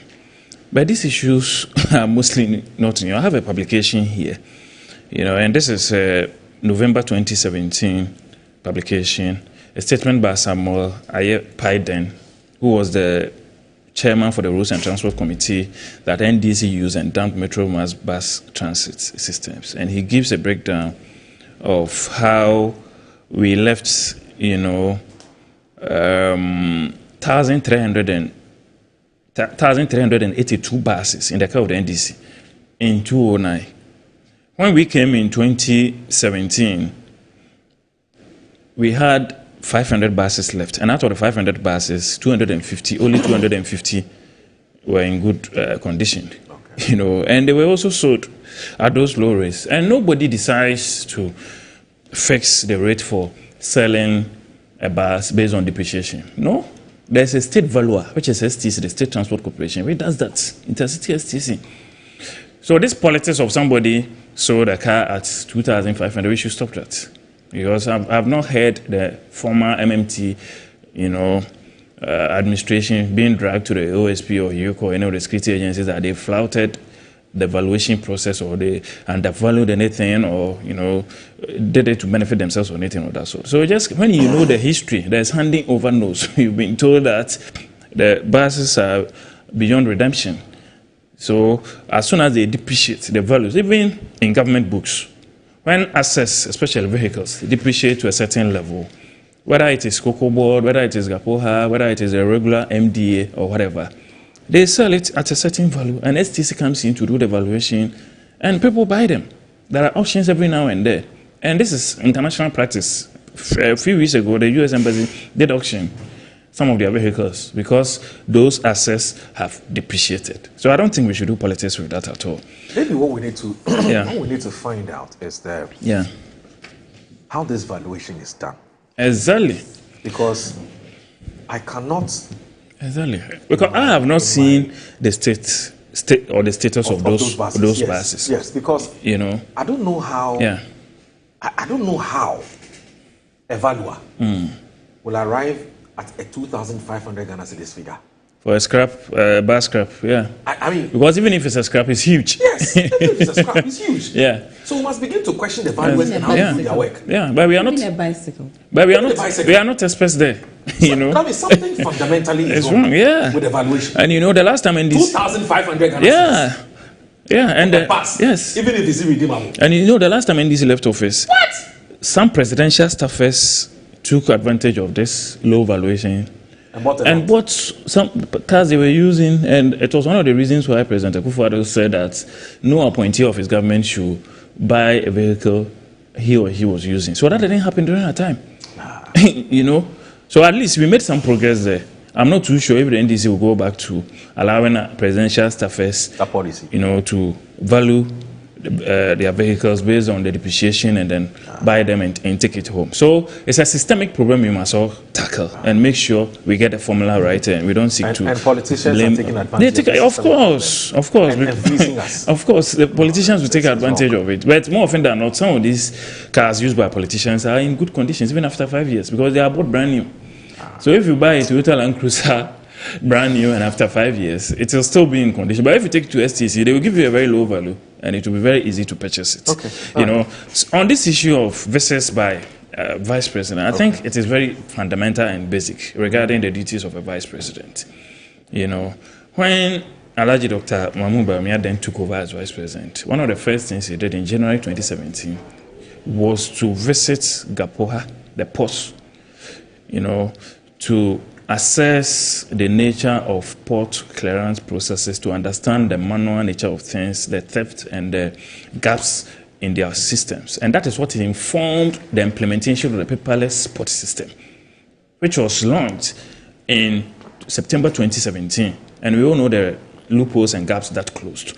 You understand? This is a news item on it. Okay. So if you are talking about ministries, departments and agencies under the vice president, and you say that this is novel and this is the first time a vice president is visiting MDAs under his or her care, and that is inaccurate. Again, the vice president visited the Registrar General's department And out of that too, there was digitization of their processes under World Bank program based on recommendations of the Vice President. The Vice President visited the National Communications Authority and based on that visit proposed solutions which were implemented. I can go on and on and on and on. So it's not just about the visit, but what comes out of it. So Alpha Amada is able to give us a transport solution, a local government solution specific to her visit, which can be tracked as a solution, which came about when she was, opening up to the issues at the Transport Ministry or local government. Then you say that this is a beneficial visit, and the visit was beneficial to the state. But just paying a working visit, that's what that even as CEO was, we pay regular working visits to departments. I just read to you a story in the Ghanaian Times. Where she clearly identifies what the source of the problem. Yes, I heard that. And she says the solution to the problem is for government to introduce new high occupancy passes nationwide. So that's the solution. Yes, but it's easier said than done. Which is coming then out this said so many things in opposition. And they said a lot of things in their first budget, their 2025 budget. But how many of those budgetary provisions were they able to implement? They said they were going to train coders. They said they were going to set up a women's development bank. They said they were going to do an apprenticeship program. If you do the pro rating, and I look at the numbers they want to do, Ajumaro, for instance, they said they were going to train 10,000 each year. They said they were going to spend 13.3 billion on Big Push.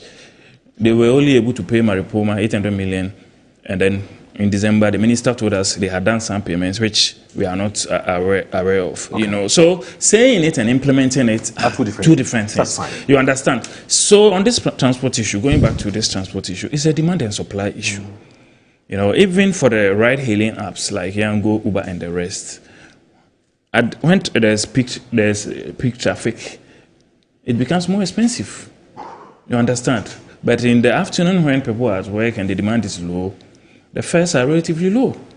So as far as there is demand, drivers may charge higher rates, because mind you, not all the drivers are under ProTour or the Ghana Private Road Transport Union, who set rules for their operators and all that. And I don't know what the Transport Ministry does regarding regulation in the area of fixing of prices in the transport sector. Is it a free market space or is it price control? It's obviously a free market. It's a free market. So if it's a free market, then we're not in the price control. Exactly. So if it's a free market, no, I'm talking about ceilings and floors. No, it's not insane. But even the when transport, GPRTU as an association can sit down with their members and say, listen, these are the prices. They do that. So it means there is a framework. framework. That's the government. That's their own. Exactly. So that's why. Of course, I will be surprised if they do that without the blessing and approval of the Transport Ministry. Exactly, because they are very important stakeholders in the scheme of the ministry. So I've seen videos and footages of KMA bodyguards assaulting drivers who they think have increased fares and all that. I mean, I don't think that is proper, and that is the right way to go. You cannot use force to ask people to implement price controls. Let me read the story. And they said it's perhaps they would give you proper context. And that's also say I'm justifying any form of physical abuse, because that's wrong. It's wrong. I mean, our laws don't support that. But the Minister for Government Communication was here last Friday. Every Friday he comes here. He makes it a point to be here almost every Friday, unless, of course, for some reason he can't be here. But he says this. Now, I want you to please listen to it and listen carefully. He says he has noted, that government has noted, that some drivers are deliberately creating artificial shortages, especially during peak periods. Now, that is meant to compel commuters to pay higher fares, despite reductions in fuel prices and an agreed 15% cut in approved transport fares. Mr. Fosu cites examples of drivers avoiding designated terminals and instead roaming urban centers in search of passengers, they do it all the time, willing to pay more, describing their behavior as unlawful and pledging the government's resolve to take action against those involved. Okay, so that's so I agree with the minister. How do you take action? Yeah. If there are some municipal bylaws they have flouted, or there are some TUC, because GPITU is a member of Trades Union Congress, rules that they have flouted, you implement the right sanctions and penalties. But you don't use force and take the law, because I'm not sure even the police are allowed by law to assault people on the road. So how do you, as a KMA, task force officer, try to assault a mate or a driver to force them to implement the right phase? So I think that is not right, and I agree with the minister, but they must use the right approach. Okay. The municipalities must set their task force officers down and then give them orientation and train them on how best to go about implementing some of these things. Okay. So as a country, I think we must go back to some of the things that we started under our government, which we couldn't complete. Introduction of electric buses. Dr. Bawumia has done a lot of lectures on this, and he thinks electric buses will help reduce fares. Why? Because they are not fuel dependent and they have very low maintenance rates. Because all what you need is your charging stations, and these days even some of the electric car companies have car chargers. So instead of just as we have power bank for phones, we have power bank for cars. Oh, okay. Oh, yes.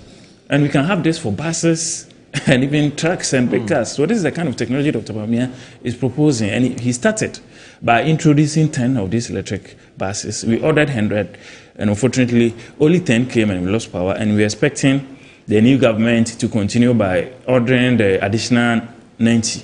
And they've not been able to do that. I don't know what has taken it, so long for them to bring in these buses. And we saw Honorable John Dumelo, for instance, use some of these electric buses to reduce the pressure at Oponglo for his constituency this week. When we were able to do that, we will reduce the transport fares drastically.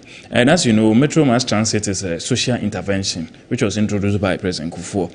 So they are best suited to even use that because they are not able to charge commercial rates like GPRTU and other transport operators. So if you give them vehicles which are low maintenance and which don't depend on fuel, it means that they can provide that social service, which is a subsidized transport service, and then they will serve some of these routes, and especially in the rural areas. Beyond that, I think the Ministry of Transport must also collaborate with the banks, and have subsidized commercial loans for the transport operators so that they can augment their fleet. Because I think they've done so well, the likes of OA, VIP, and others, just as we have them on the highways. More, just imagine if you have the equivalent of VIP running intra-city, Medina to Circle. How well they will do it. Because transport operations that governments do and fail, we've had OSA, STC, City Express, and all this, even from the 80s. Those of us, Omnibus Services Authority. I used to board OSA and how do we call it? STC as a kid from the Agugu Road to Konongo to start basic school. To basic school in the mid-80s as a class 1, class 2 child. And it was free because I was a student. I was, when you were a student, it was free. This was in the 80s. So how do we duplicate that in the private sector? If you look at the transport models across the world, UK, one of the most efficient. Singapore, one of the most efficient. Denmark, one of the most efficient. Most of the transport models are run by the private sector, but regulated by the government. So all these buses that we see in London, outside London and all those places, they are run by the private sector. What the city authorities will do is to set the framework within which you can operate. You cannot charge beyond this, you cannot do this, you cannot take passengers here, this is for tram, this is for rails, this is that and all that, and this is your station, this is where you operate. These models have worked, the rapid transport terminal system and all that. Why is it taking decades for us to copy these models and implement them well? That is why I started by referencing Dr. Bawumia's electric bus approach, not just for the passes, but even the regular vehicles for transport. Because one of the main components, operational cost of transport business is high maintenance. And then the second is what? The fuel. So imagine introducing minivans like this new Vosi that we have running, between towns and cities, and these are run on batteries and charging stations, and you don't buy fuel. It means that we can cut transport costs by about half, 50%. True. And this is what the Vice President is preaching. So if our mother is going to do that, I hope he's not going back to the diesel and the petrol-powered buses. I've heard the Accra Mayor. Yes. I hope I got the name correct. Who is actually saying that his municipal, his office intends to import as many electric buses to. Okay, I think I heard him too. Yes, to town. Yeah, as possible. So he wants to import a lot of these. You know, but once we are talking, you know what I was thinking? I was like, okay, look, listen. The NPP and the NDC are not the same ideologically. Yes. Right? Yes.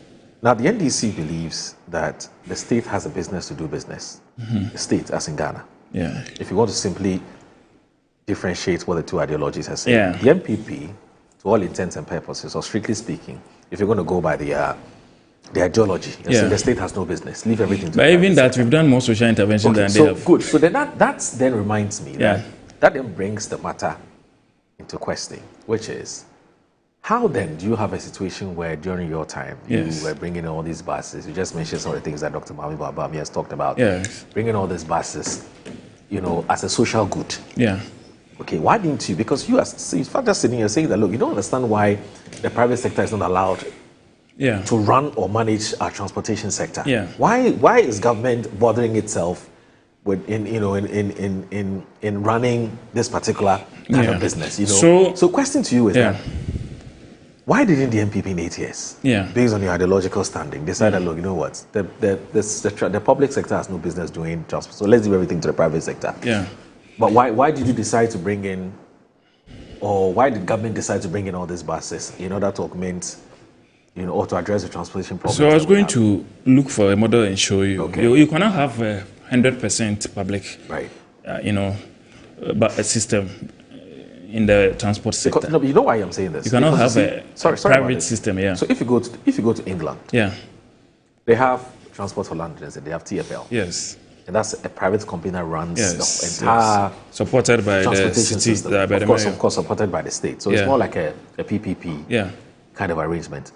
Is that what you were planning to do when you intended to do during your time? The first leg of what we did was to augment the fleet of Metro Mass Transit.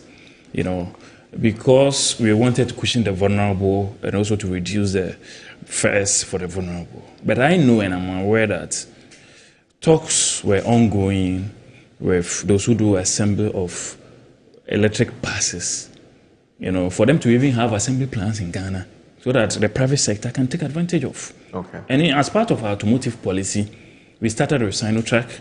They have an assembly plant here.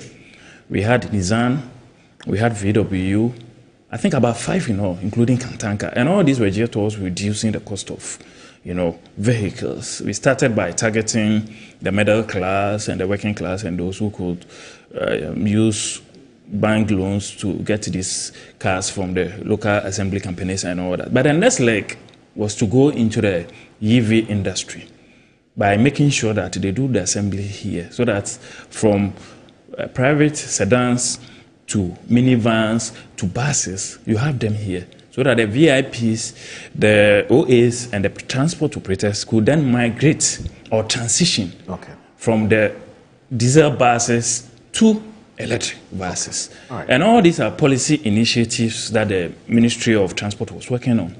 We have a whole EV strategy, which was integrated with the discovery of lithium in Mankasim, and we had issues with the passage of the lithium deal because of our numbers in Parliament, and ADC came and they wanted to reduce the royalties, and there was public complaints, and now they've gone back to 10% subject to other conditions and all that. So how do we harness that potential to make sure even the manufacturers come here and put together batteries? They have what we call the semi-knocked vehicles, so that they bring them here and put the parts together so that we can have a functioning EV system. Because that is where the direction is going. The last time I went to London, was it 3 years ago or so? I was looking for the handle of the Uber, and I realized it was a Tesla. It has no handle. You have to press it.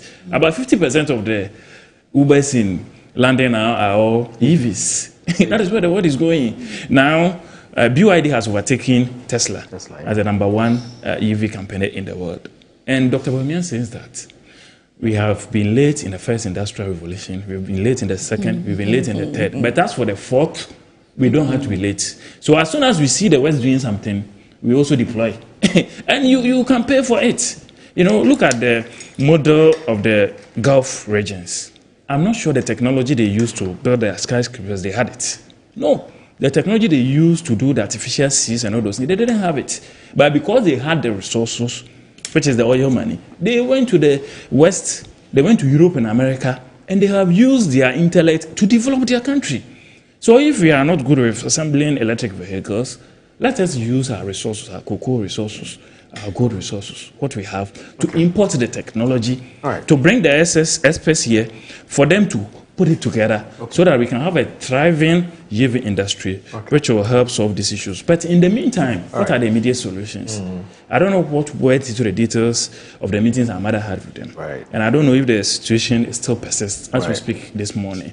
I think it has improved. It has improved, right. Good to know. What kind of immediate solutions have come out of the stakeholders engagement? What is GPI2 telling us? Is the government giving any temporary or immediate subsidy to encourage them to apply more rules? Have we done an analysis of the congestion so that, for instance, we tell GPI2 that maybe the Delegon Road is more congested or is busier, so go there, or maybe the Adenta Road is more busy, so go there. I think we need that immediate solution to reduce the stress, and then going into the future, we can go this YIVI and other private sectors approach to help solve the problem permanently. Try and rapid fire so that we can move to our next topic. Very briefly, there's not much to say. The points for me, really, and you made that point before I could, is just the fact that this morning, the situation is not what it was on Friday.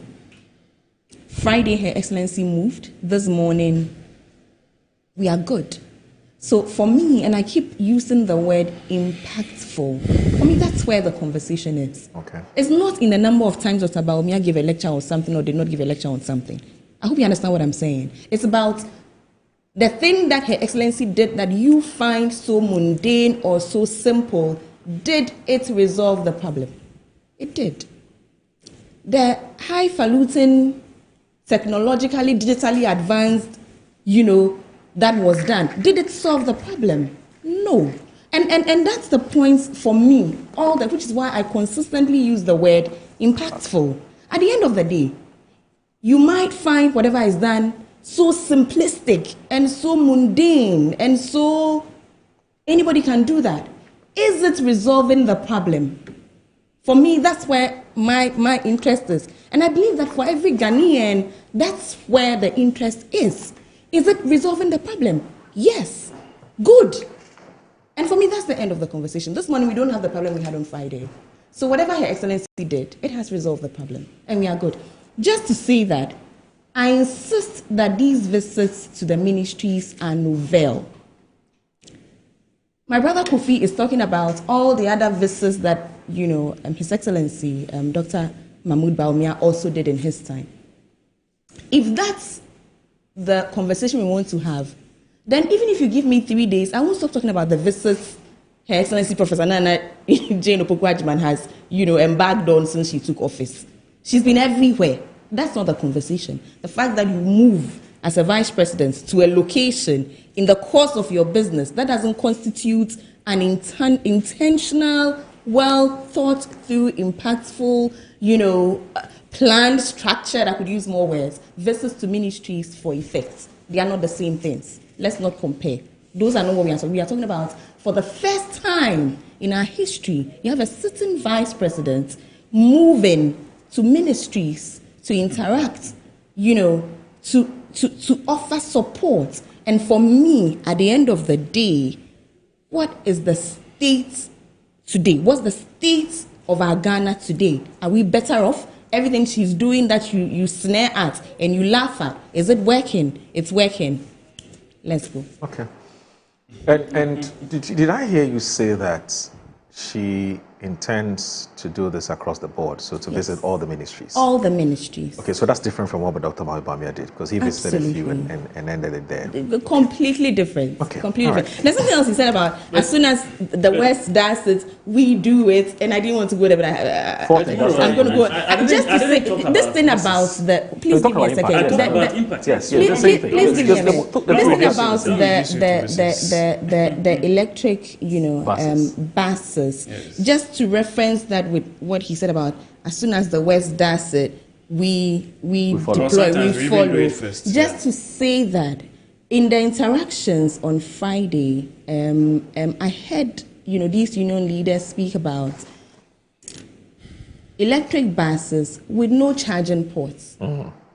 So you have the electric bus, but how does the electric bus move if it doesn't have? So it's very limited. It's working. There are very few. Hold on, your please, MP Kofi. There are very few places that are able to charge these electric buses. So for me, we have to go back and do the fundamentals, get the foundation right, which is what the conversation always comes back to.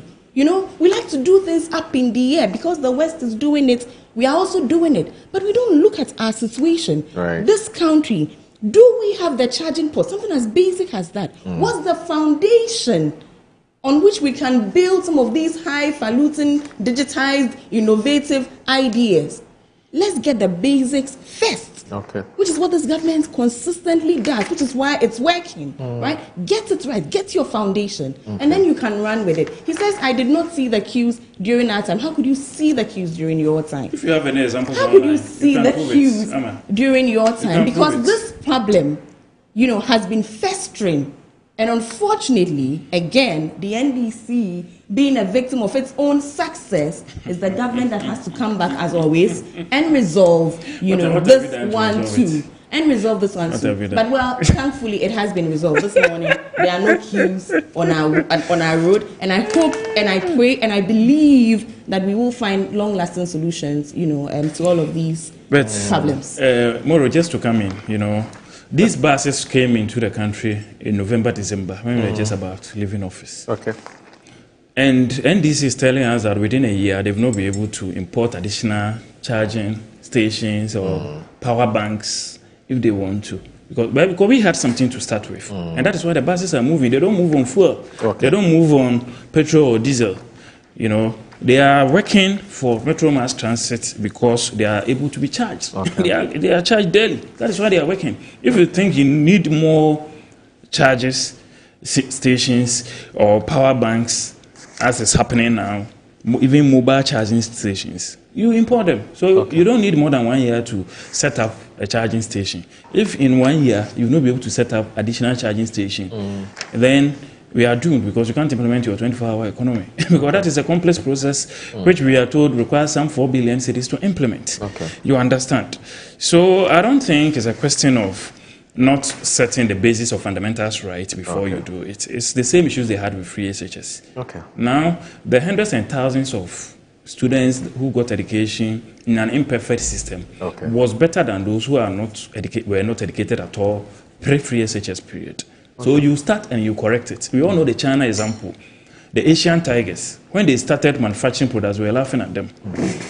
So if you say you are waiting to perfect the system, like they are citing as an excuse in the instance of the 24-hour economy, that I want to get the foundation right, we don't want it to be like your free SHS. Meanwhile, if you look at the results, the double track period is even the period that we got the best of the free SHS results. And the data is there. You can go to the WAEC data and cite it. So you implement corrective measures to improve on what you are starting.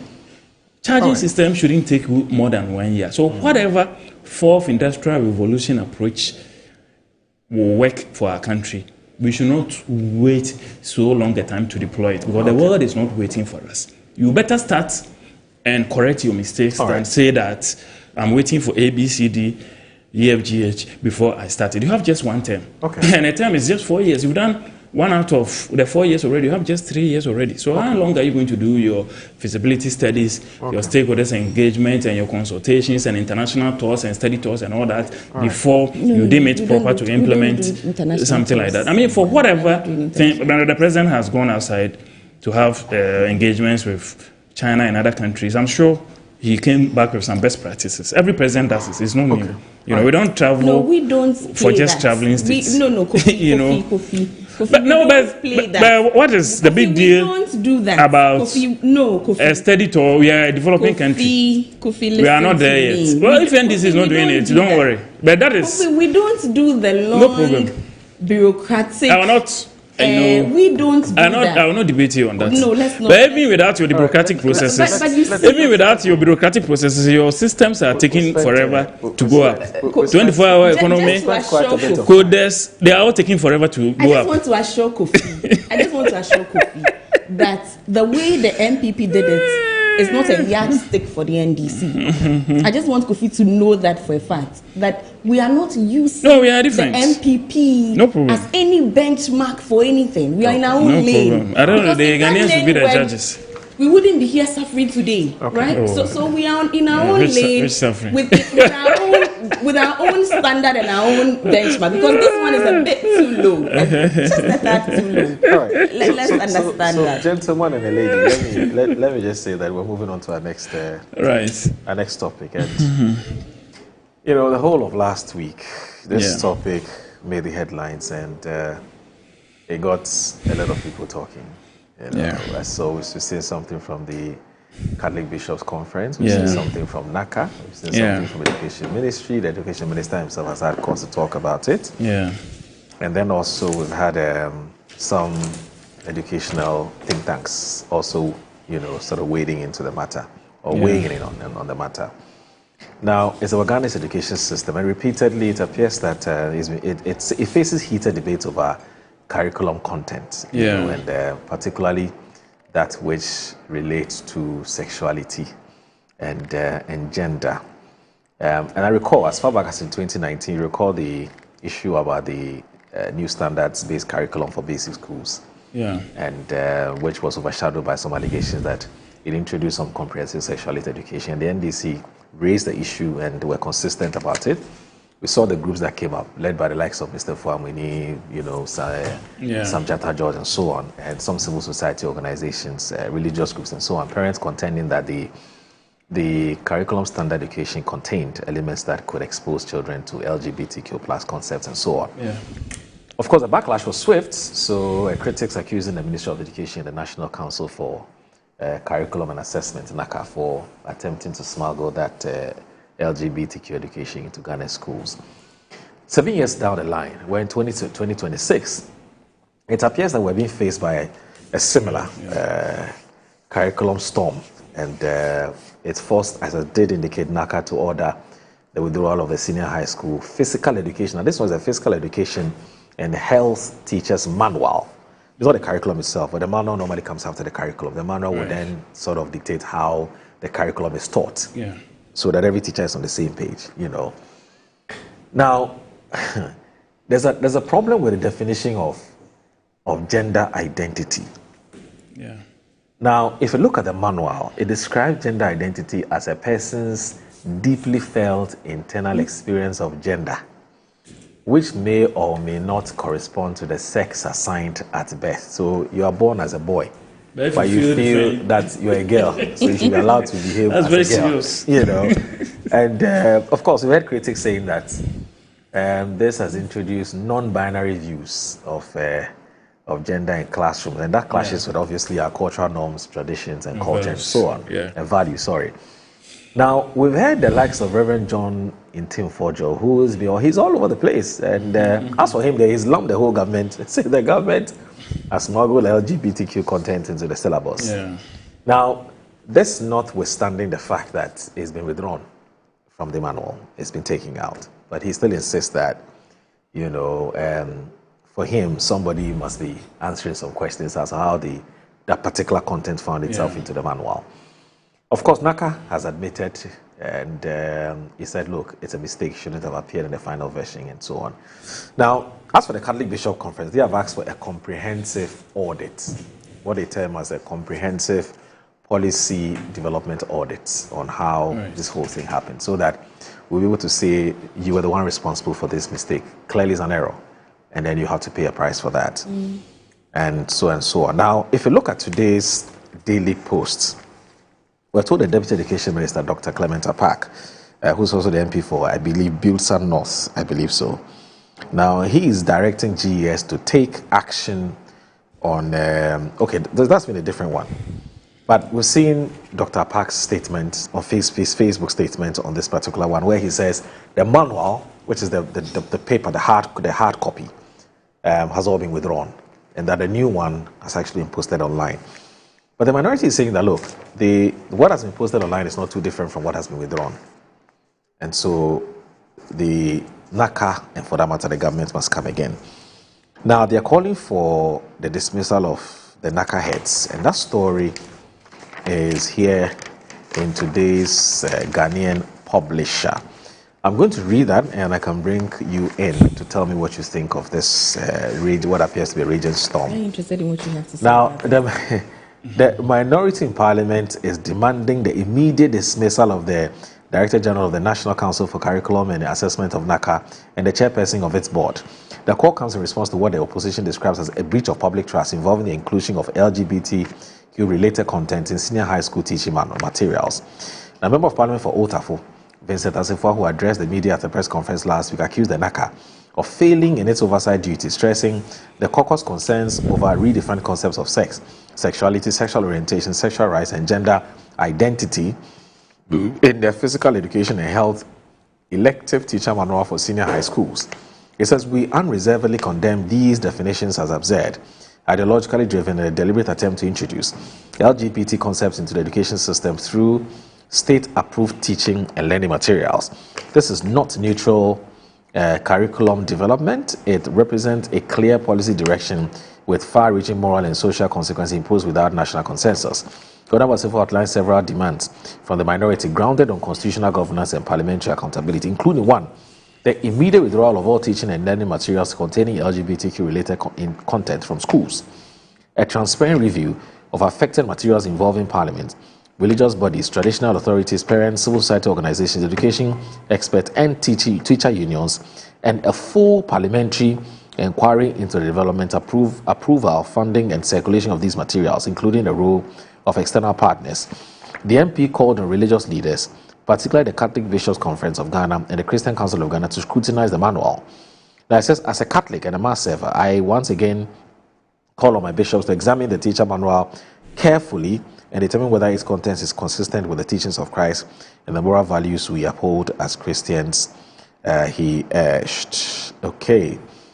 Now, he challenged the NDC government to clarify its stance on the human sexual rights, but this, I don't know why they keep bringing this matter up. We've had the president, we've had the vice president, stating their position on this matter. Anyway, so on the human sexual rights and family values, we're commonly known as the anti-LGBT bill. Honorable Sefa knows that the bill which lapsed with the dissolution of the previous parliament was reintroduced as a private member's bill, but was swiftly removed from the order paper by the majority leader.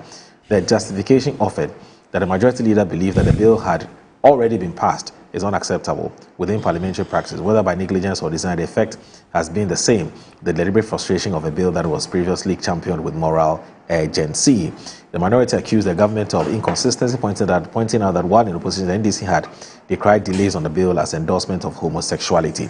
Now, I'll take a break. When I come back, I'll tell you what the likes of Edu Watch and Co think of this matter. Please stay with us. This is a Good Morning Ghana on Metro Television. Please don't go anywhere. We mamo breakfast and no pay. Drivers in your breakfast and no pay, mamo. Nice tea breakfast and no pay. Sir. You dream Mupa, drivers said ammonia. Moses. The Dobibia. My dear. Afishapa, so Afishapa. Musha, dashboard, the board on the motion 9.99. Yatiti Bibia, so Yatiti falling and so. Mombra, Yatiti falling and so Mombra. Breakfast, come on. Master Papa, good morning. Sir. You have to have you out. And then to my papa, I've never seen breakfast in our corner. Yeah, my Jimmy, dear, yes, well, Phyllis is a big apple.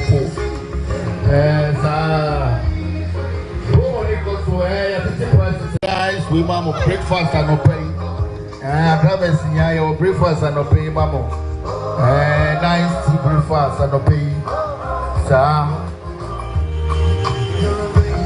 You dream Mupa, drivers said ammonia. Moses. The Dobibia. My dear. Afishiapa so Afishiapa. Moshe ya dashboard, no so. Your board no Moshe 9.99. Ya titi bibia so ya titi fall in so. Mombra ya titi fall in so mombra. Breakfast, come on. Master Papa Kubi Mono. Sir. Ene Jumapa Moni Damen Shramo. Drivers need breakfast na okodo. Me amazimi there. Yes. Where police station me nyamopo. Sir.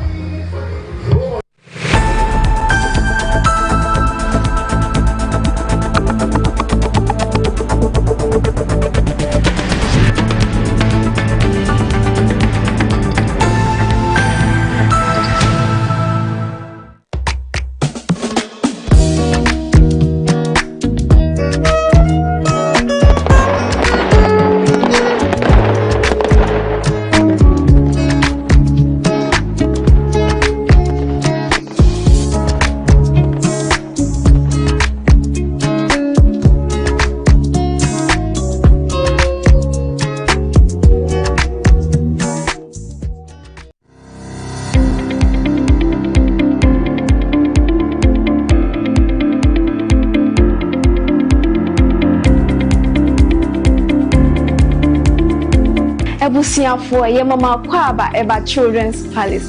Nkwala nyema nyina fie enyi.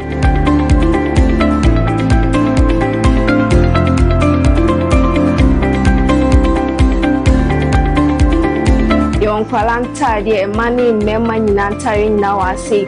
Yonkwala shoes, yonkwala duane, yonkwala wipes, yonkwala diapers, yonkwala toys, baby coat. In fact, bibia opama omanyina obenye biwa ase.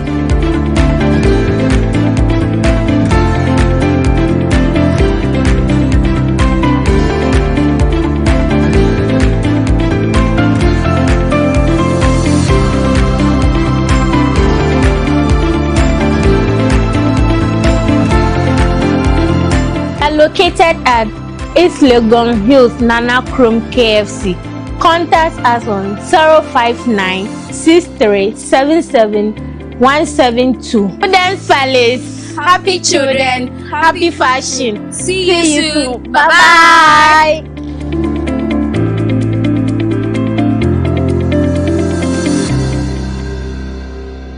Wabedum time aso. Hey, J.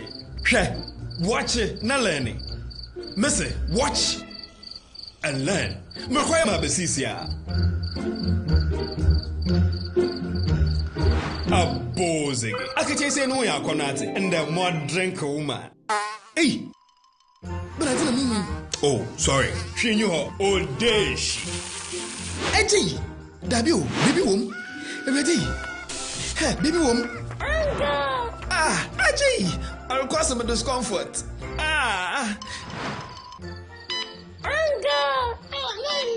Sorry, well, uncle, where would I die? Why your funeral? Say a Pesori insecticide GB at a user.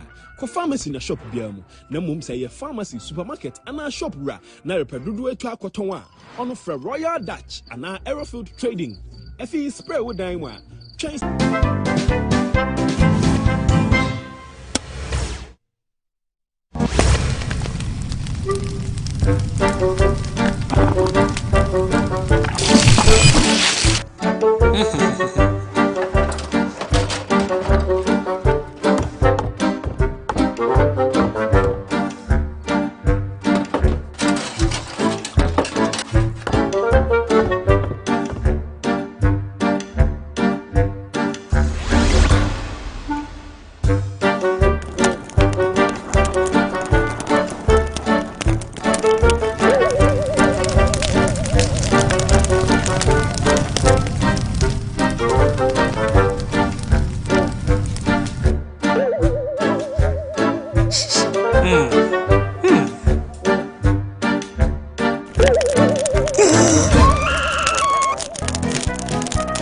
Never dispose of ashes or fire into dustbins at the market or homes. You could start a fire outbreak, endangering both lives and properties. Use the dustbins for your waste and garbage only.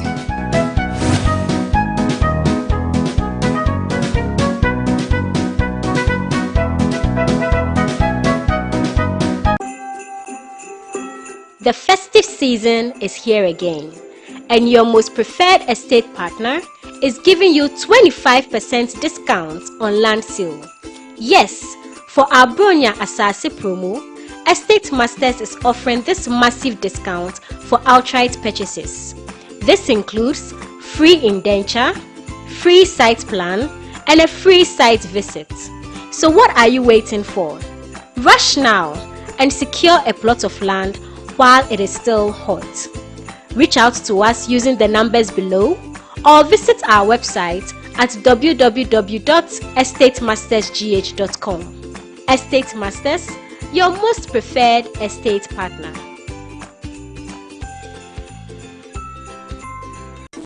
In every school, there is history. In every homecoming, there is pride. But in 2025, pride became competition. From convoys that shook the streets to colors worn with honor, from powerful reunions to legacy projects that will stand forever.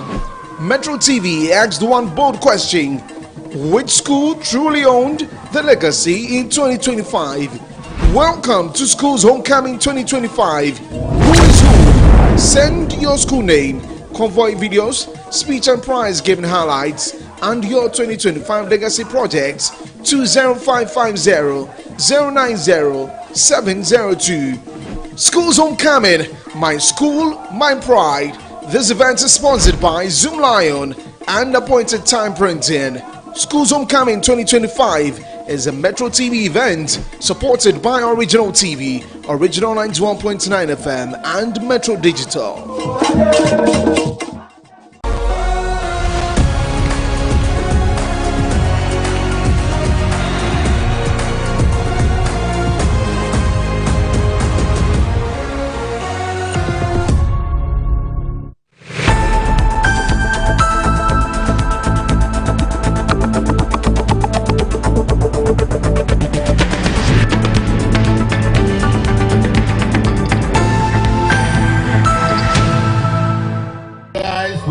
Breakfast and no pay. Drivers in your breakfast and no pay, mamma. Nice tea breakfast and no pay. Sir, your dream Mupa, drivers said ammonia. Moses, the Nobibia. My dear. Afishapa, so Afishapa. Musha, dashboard, dashboard, the board in the motion 9.99. Yatiti Bibia, so Yatiti falling and so. Mombra, Yatiti falling and so. Mombra. Breakfast, come on. Master of a good model. Sir, you have to and then to my papa, breakfast in our corridor. Me, I'm at Jimmy, dear. Yes, where Phyllis takes the main apple.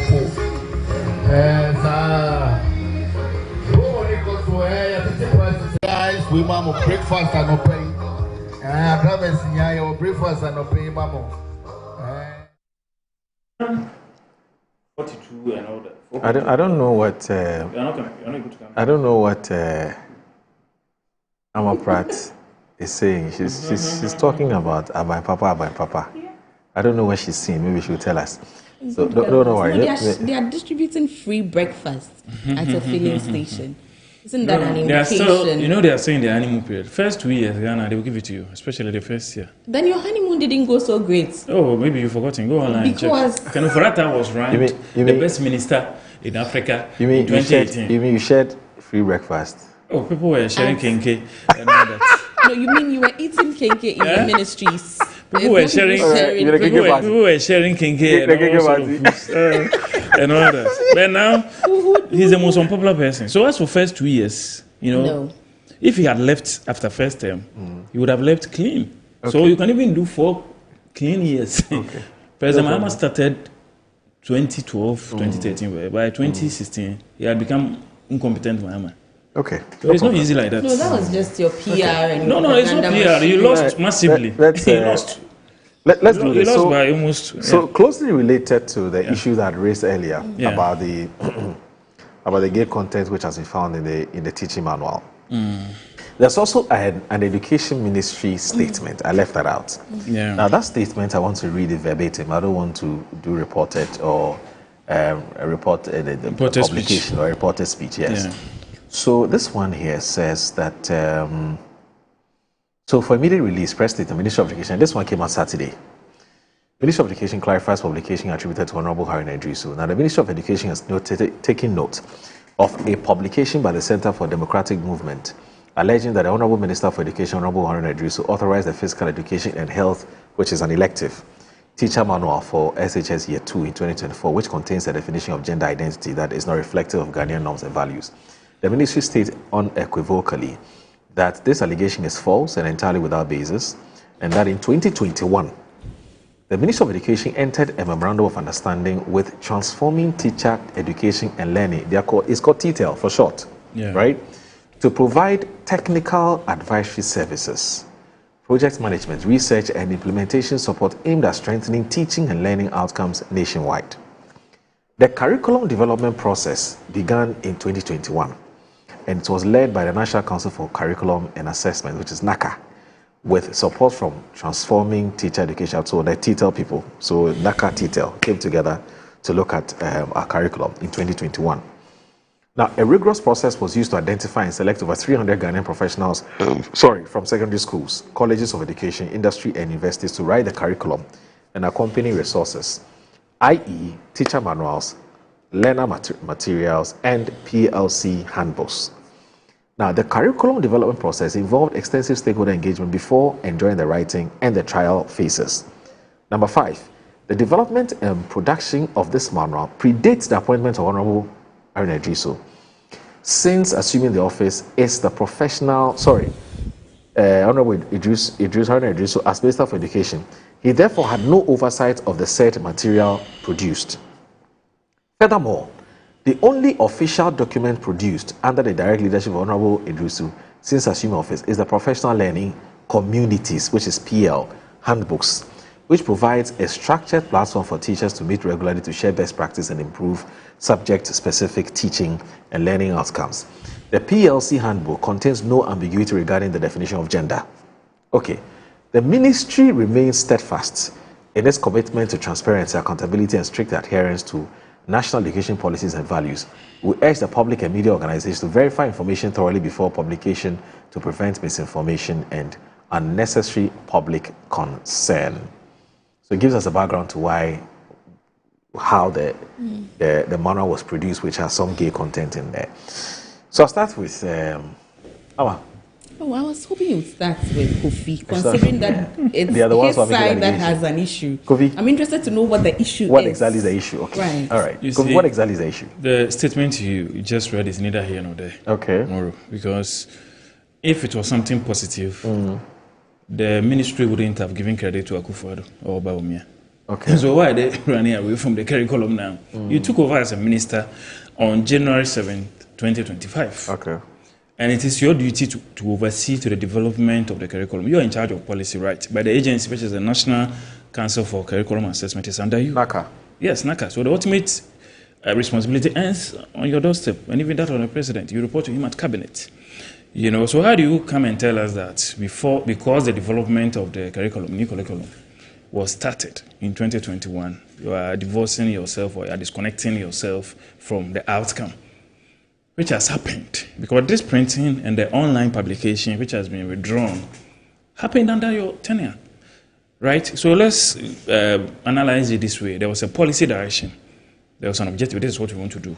But as far as the implementation of the policy is concerned, it happened during your time. So let's say they've done the stakeholder engagement of all the 300 educators, consultants, and professionals, and whatever. They've done all that. You come, you take over as minister, you appoint a director general in charge of NACA. It is the work of the director general to find out if the content of the curriculum is worthy of publication or is worthy to be printed. So the mere fact that Reverend Intim Forgeous alert has resulted in a withdrawal means that he has done something good. And I will start by applauding him. You know, teaching manuals are very important teaching and learning material because that is what guides the teaching if you've been a teacher before, I've been a people teacher before. I taught briefly after high school, before going to the university, because at that time, the university lecturers had gone on strike for a long period in the Rawlings era, and there was a 2-year backlog. So during that time, if you remember, we stayed home for 2 years before entering the university instead of the 1 year. So I used that opportunity to teach. Which year? 2001? At JHS. And you are guided by the teaching manual to prepare lesson notes and to go about the delivery of your content to achieve the intended learning outcome. So if you are misdefining gender identity to tell us that it's defined by how you feel. So if you're a man and you feel in a certain way, that is how your gender is defined. You can be defined as, bisexual or belonging to both sexual identities or whatever. And then what sexual rights are. That is not the right to, have a relationship with the opposite sex, but how you want to go about it, which are very serious infractions that we have in this curriculum. I think we will thank Reverend Tim Forjo. And again, that brings about the importance of opposition parties. Because as the government is busily implementing their policies and programs, there may be some of these flaws and infractions and gaps which they cannot see. And as opposition party, you have the time because you are not implementing policy, So I will commend the minority for giving us this alert, and also commend the government for, responding. And even for that, they don't have an option, because our cultural values and norms. Whether you are a traditionalist, whether you are a Muslim or a Christian, none of these major faiths in our country entertain, this LGBTQ matter.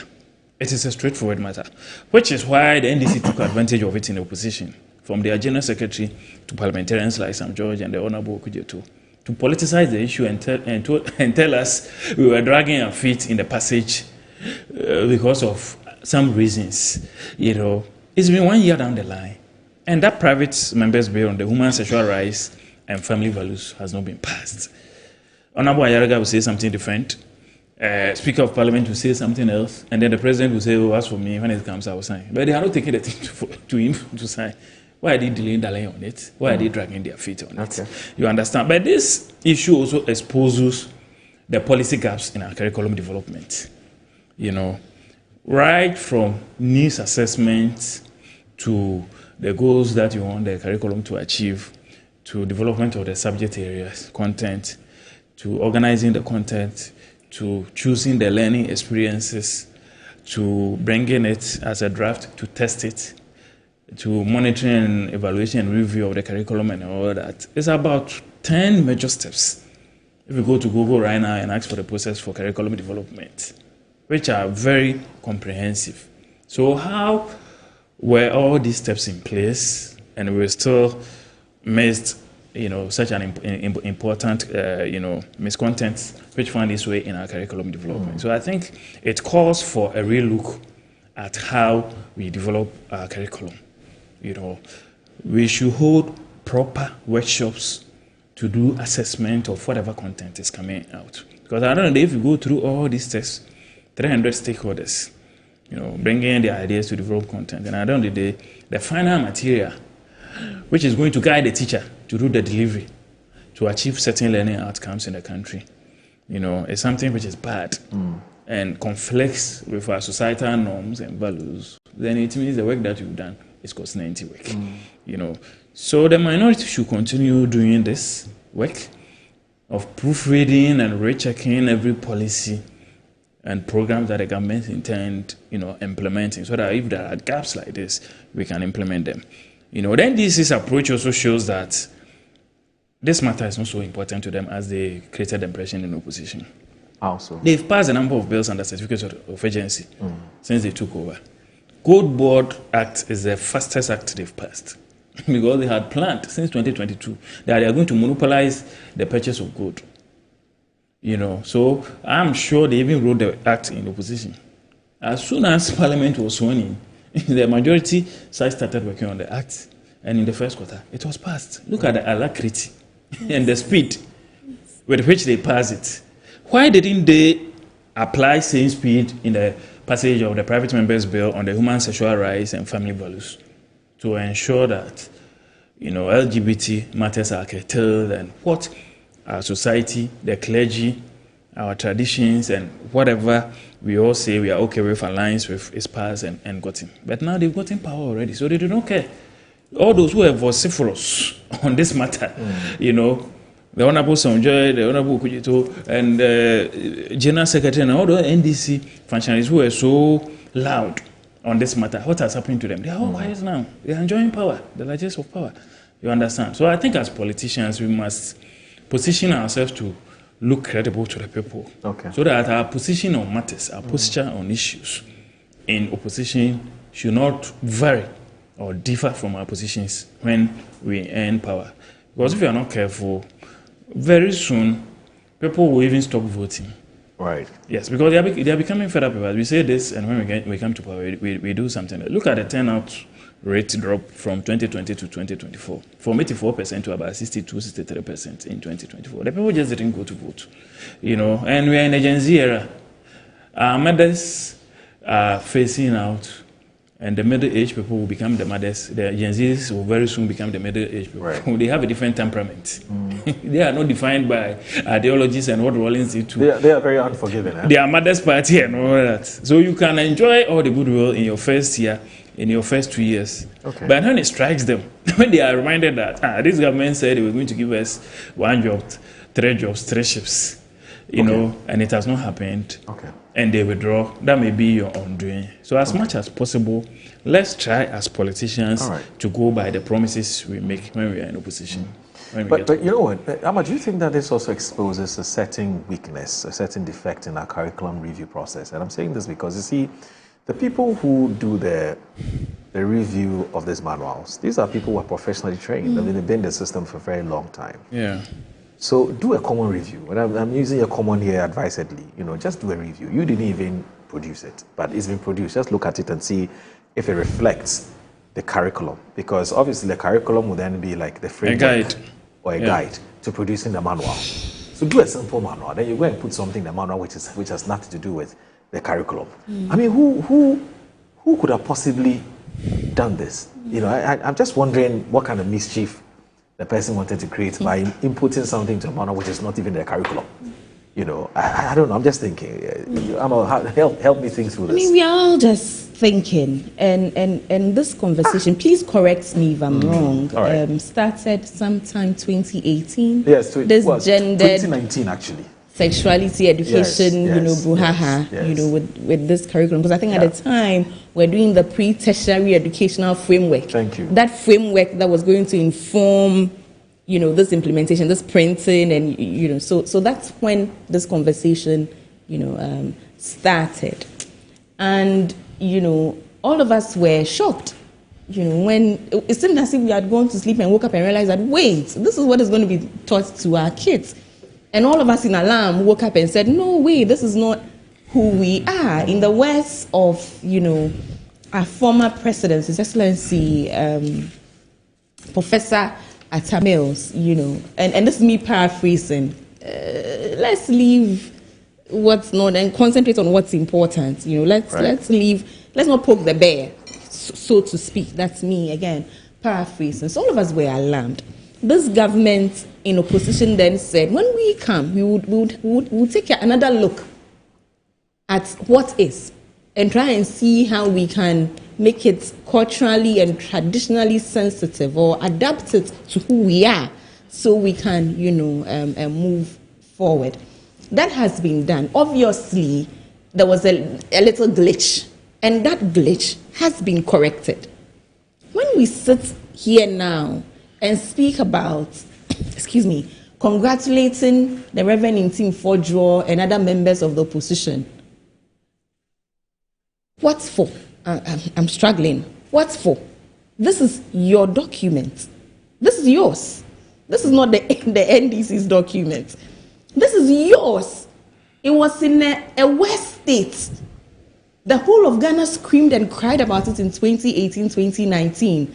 This is not who we are. They are two different matters. This government comes in, takes a look at it, and obviously misses a T and an I here and there. That correction immediately has been done. You the originator of the document, That's inaccurate. now stand and say, applaud me for seeing the errors in my own documents that you have come in. That's why I said let him speak, because I need for somebody to make this make sense to me. Because clearly I am not equipped to understand, the superior logic that is at play here. It's your document. Right. It's yours. This is yours. This pre-tertiary educational framework did not start today. This issue with GTEL, transforming teacher training and, learning process, all of this did not start today.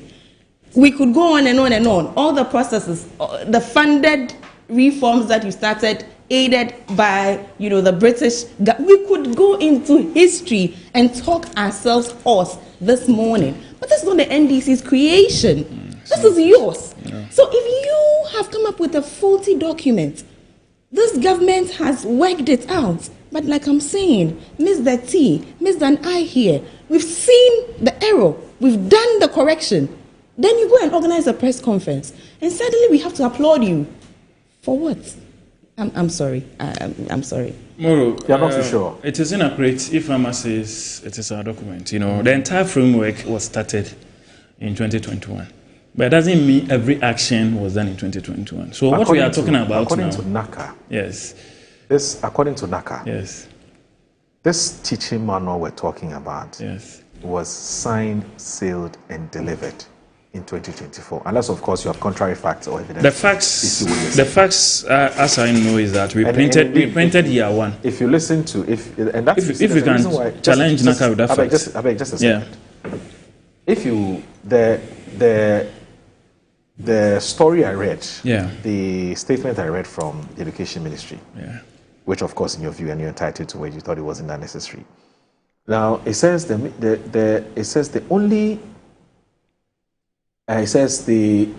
development and production of this manual predates the appointment of Honorable Harry Idrisu. That's a big statement. As Minister of Education. It's big. He therefore had no oversight. Now he says that his direct involvement since assuming office is the only official documents produced under his leadership are the Professional Learning Communities PLC handbook. So it has nothing to do with the... It's inaccurate. The facts are that we printed year one of the teacher's manual, and this government has printed year two. If your production team... You mean...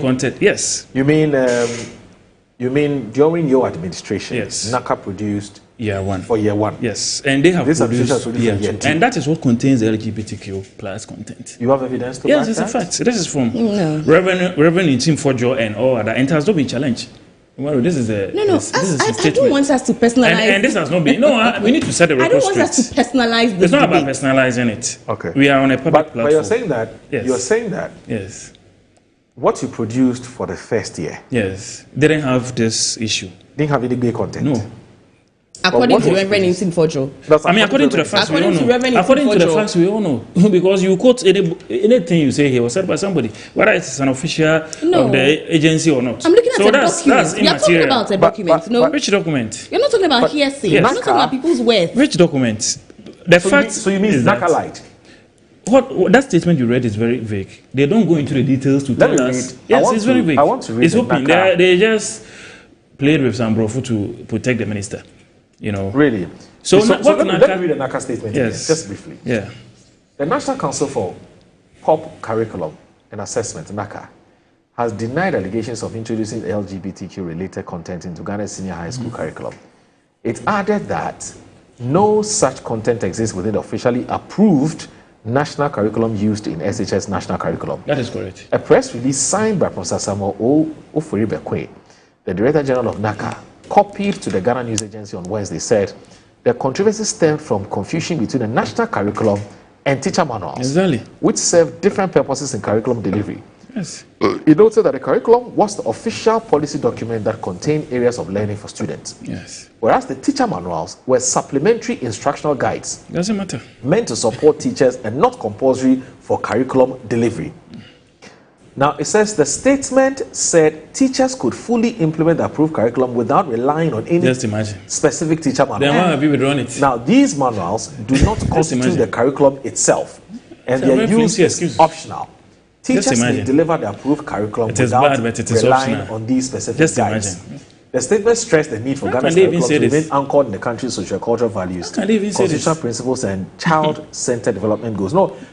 So, My understanding that is is why I the started- manuals are important. In fact, I Exactly. don't think he's discounting the importance of the manual. That's what he's trying to what do. I believe he's trying to That say is optional. is optional. But you can't say that. When you have a manual, it may guide a teacher to define sexual orientation or what gender means. So you cannot print that document or put it online and come and tell me. No, but at the end of the day, teacher it's has the corrected. option. So what if he says? At the end of the What day, if he says? optional or not? I applauded them for No, what withdrawing if- it, but what what if- we don't want to see is the misrepresentation. Okay. That this was printed by us. That is what and there's nothing like that in their statement. Okay. The facts, as we know, is that we printed year 1, NDC has printed year 2, and that is where the controversy about the LGBT content of in the teacher's manual has been found. If NACA thinks that is false, they should bring us the facts. And we have taken pages of it, and it's been read on other sister stations, and they have confirmed that the definitions that you read were read from the NDC printed teacher manual.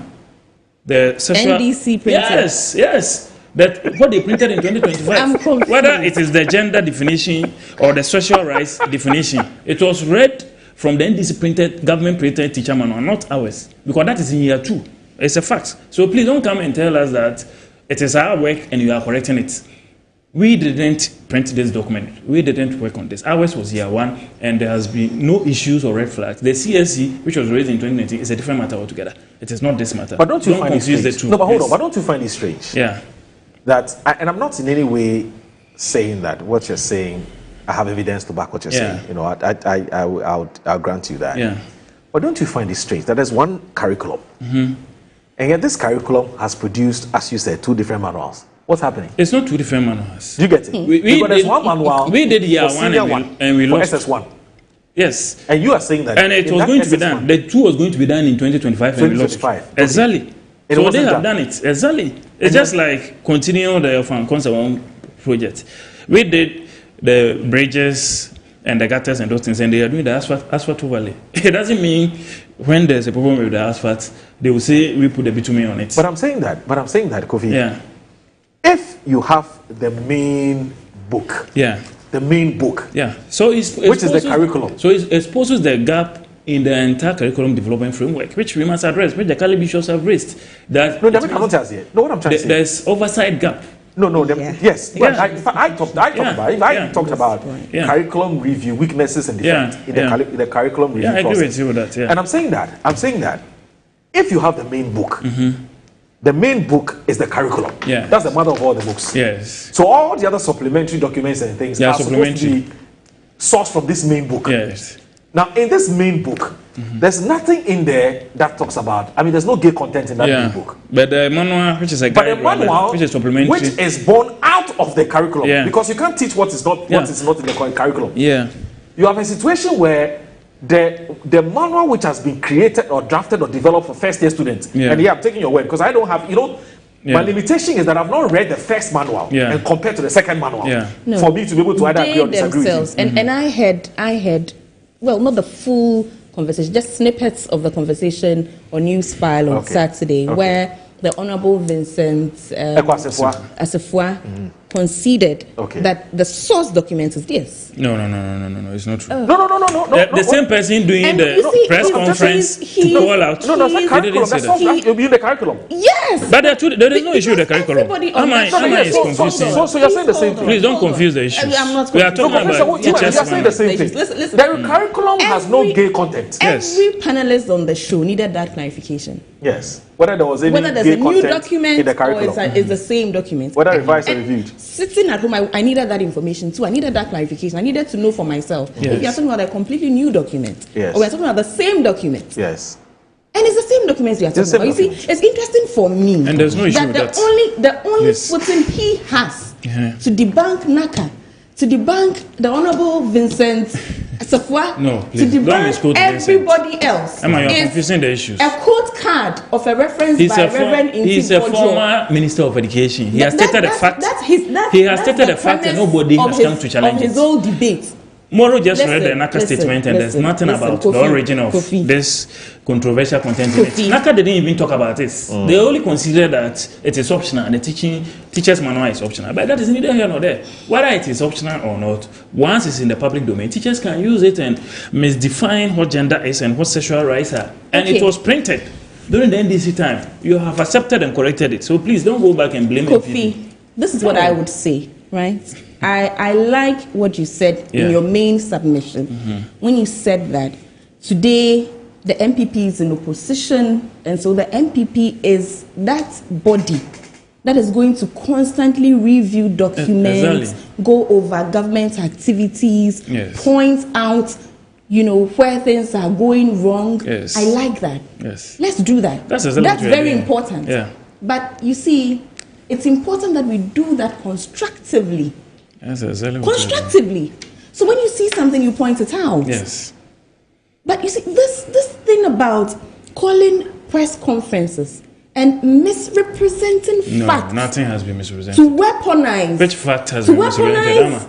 Which fact? Created errors, you know, for effect. No, this is a serious issue. Look at the response of the public. It's getting old, honestly. You don't tell us how we should do our position work. In the interest of anybody. No. You want to tell us work is important. how we should do our position work. Do it well. No. Do it well. Because we don't do it well. We will not take lessons from the NDC on how to be a responsible position. Important, productive hours on needless debates. This morning, you people were holding press conferences on water bodies and banks or river bodies. Press conferences. Opposition work is crucial. It's very important. Waters are still dirty. Attach seriousness to that's exactly what we are doing. That is Ghanaians why are watching you.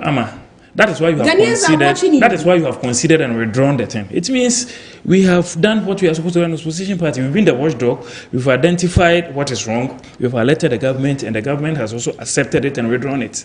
You should even be applauding us for pointing out this. But don't go back and say that we created it when the document was printed in 2025. No. NACA has never come out to say that. Kofi, I've checked out of this debate. No. I've checked out. I've checked out. Yes, like Moro read the NACA statement, and there was nothing about the origin of this controversial teacher's manual in it. There was nothing about it. NACA didn't debate. I want to ask you a serious Ministry of Education resort to say that it originated, but the entire framework started in 2021. That doesn't mean that the actual operationalization of the content of the framework, every aspect of it, every step of it was done in 2021, because it's a continuous process. Governments, they say it's a continuum. So we've done year 1 manual, you come to do year 2 manual, and there's LGBT content. We've prompted you, you've taken it out. Let's acknowledge we erred and move on and not go back. Kofi, let me ask you a question. You want to tell me that, let's even assume that everything you are saying, you're right. Let's assume that this quote card from Reverend Tim Fodro is what it is. Let's assume that everything you say is right. You're telling me that as an opposition, you found it prudent to call a whole press conference. A whole press conference on something that has been worked on and corrected. No, we did the press conference before it was corrected. And there's nothing wrong, because LGBT matters, Moro, they are one of the most important social Let me read this message, I beg you. Yes. I've got about 20, and we have just 2 minutes to go. I have another question for him. So Alhaji Hamza from Pink Farm says, good morning, my brother. What is the man in your studio talking about? He said the statement put out there by Honorable Tim Fodro has not been challenged by anyone. It is false. The Ministry of Education has issued a statement challenging the statement. NACA has also come out to issue a statement challenging the statement. So you should stop peddling the falsehood to the public. Honorable do so. I know will not, and I repeat. Moro has just read all that. I repeat, allow this to happen before him as Education Minister. The MPP as a political party is doing all they can to make political capital out of this. But the more they do this, the more they expose themselves. They should give us a break. We have a country to govern. Samuel Brian Boambin says, good morning. This is not the first time a president or vice president has taught public institutions. Dr. Bamia has done so on countless occasions. Now, politics aside, he still remains the most impactful vice president in Ghana's political history. NDC used the LGBTQ plus issue and many others as political tools to attack the MPP and his flag bearer, even though they knew that was not the case. Now, my brother Jatta and the others are no longer interested in it. Fear NDC and save your life. Samuel Brian Boabing. Now, this one says that, so Gideon Ejapon in BBN says, reasonably, one would have to expect the John Mahama take-away NDC government to swiftly pass the bill to banning the LGBTQ plus activities as they vociferously promised during the 2024 general elections. The deception and hesitation surrounding this issue speak volumes, particularly given the decision to abstain from the UN vote on human rights violations linked to LGBT. Many Ghanaians are therefore beginning to see that the NDC as a deceptive party. Now this one here, Alhaji Haruna, who is the Zongo Development Fund boss, he says, good morning, Moro. Can you find out from Kofi if the NDC government has changed our educational curriculum? Can he explain to us why President Akufo-Addo refused to sign the LGBTQ bill into law? And then finally, ED says salam. And finally, before you take us off, isn't it very questionable for an accused corruption member of the NPP being on a campaign platform, strongly campaigning for one of their presidential candidates? What is the credibility of voting?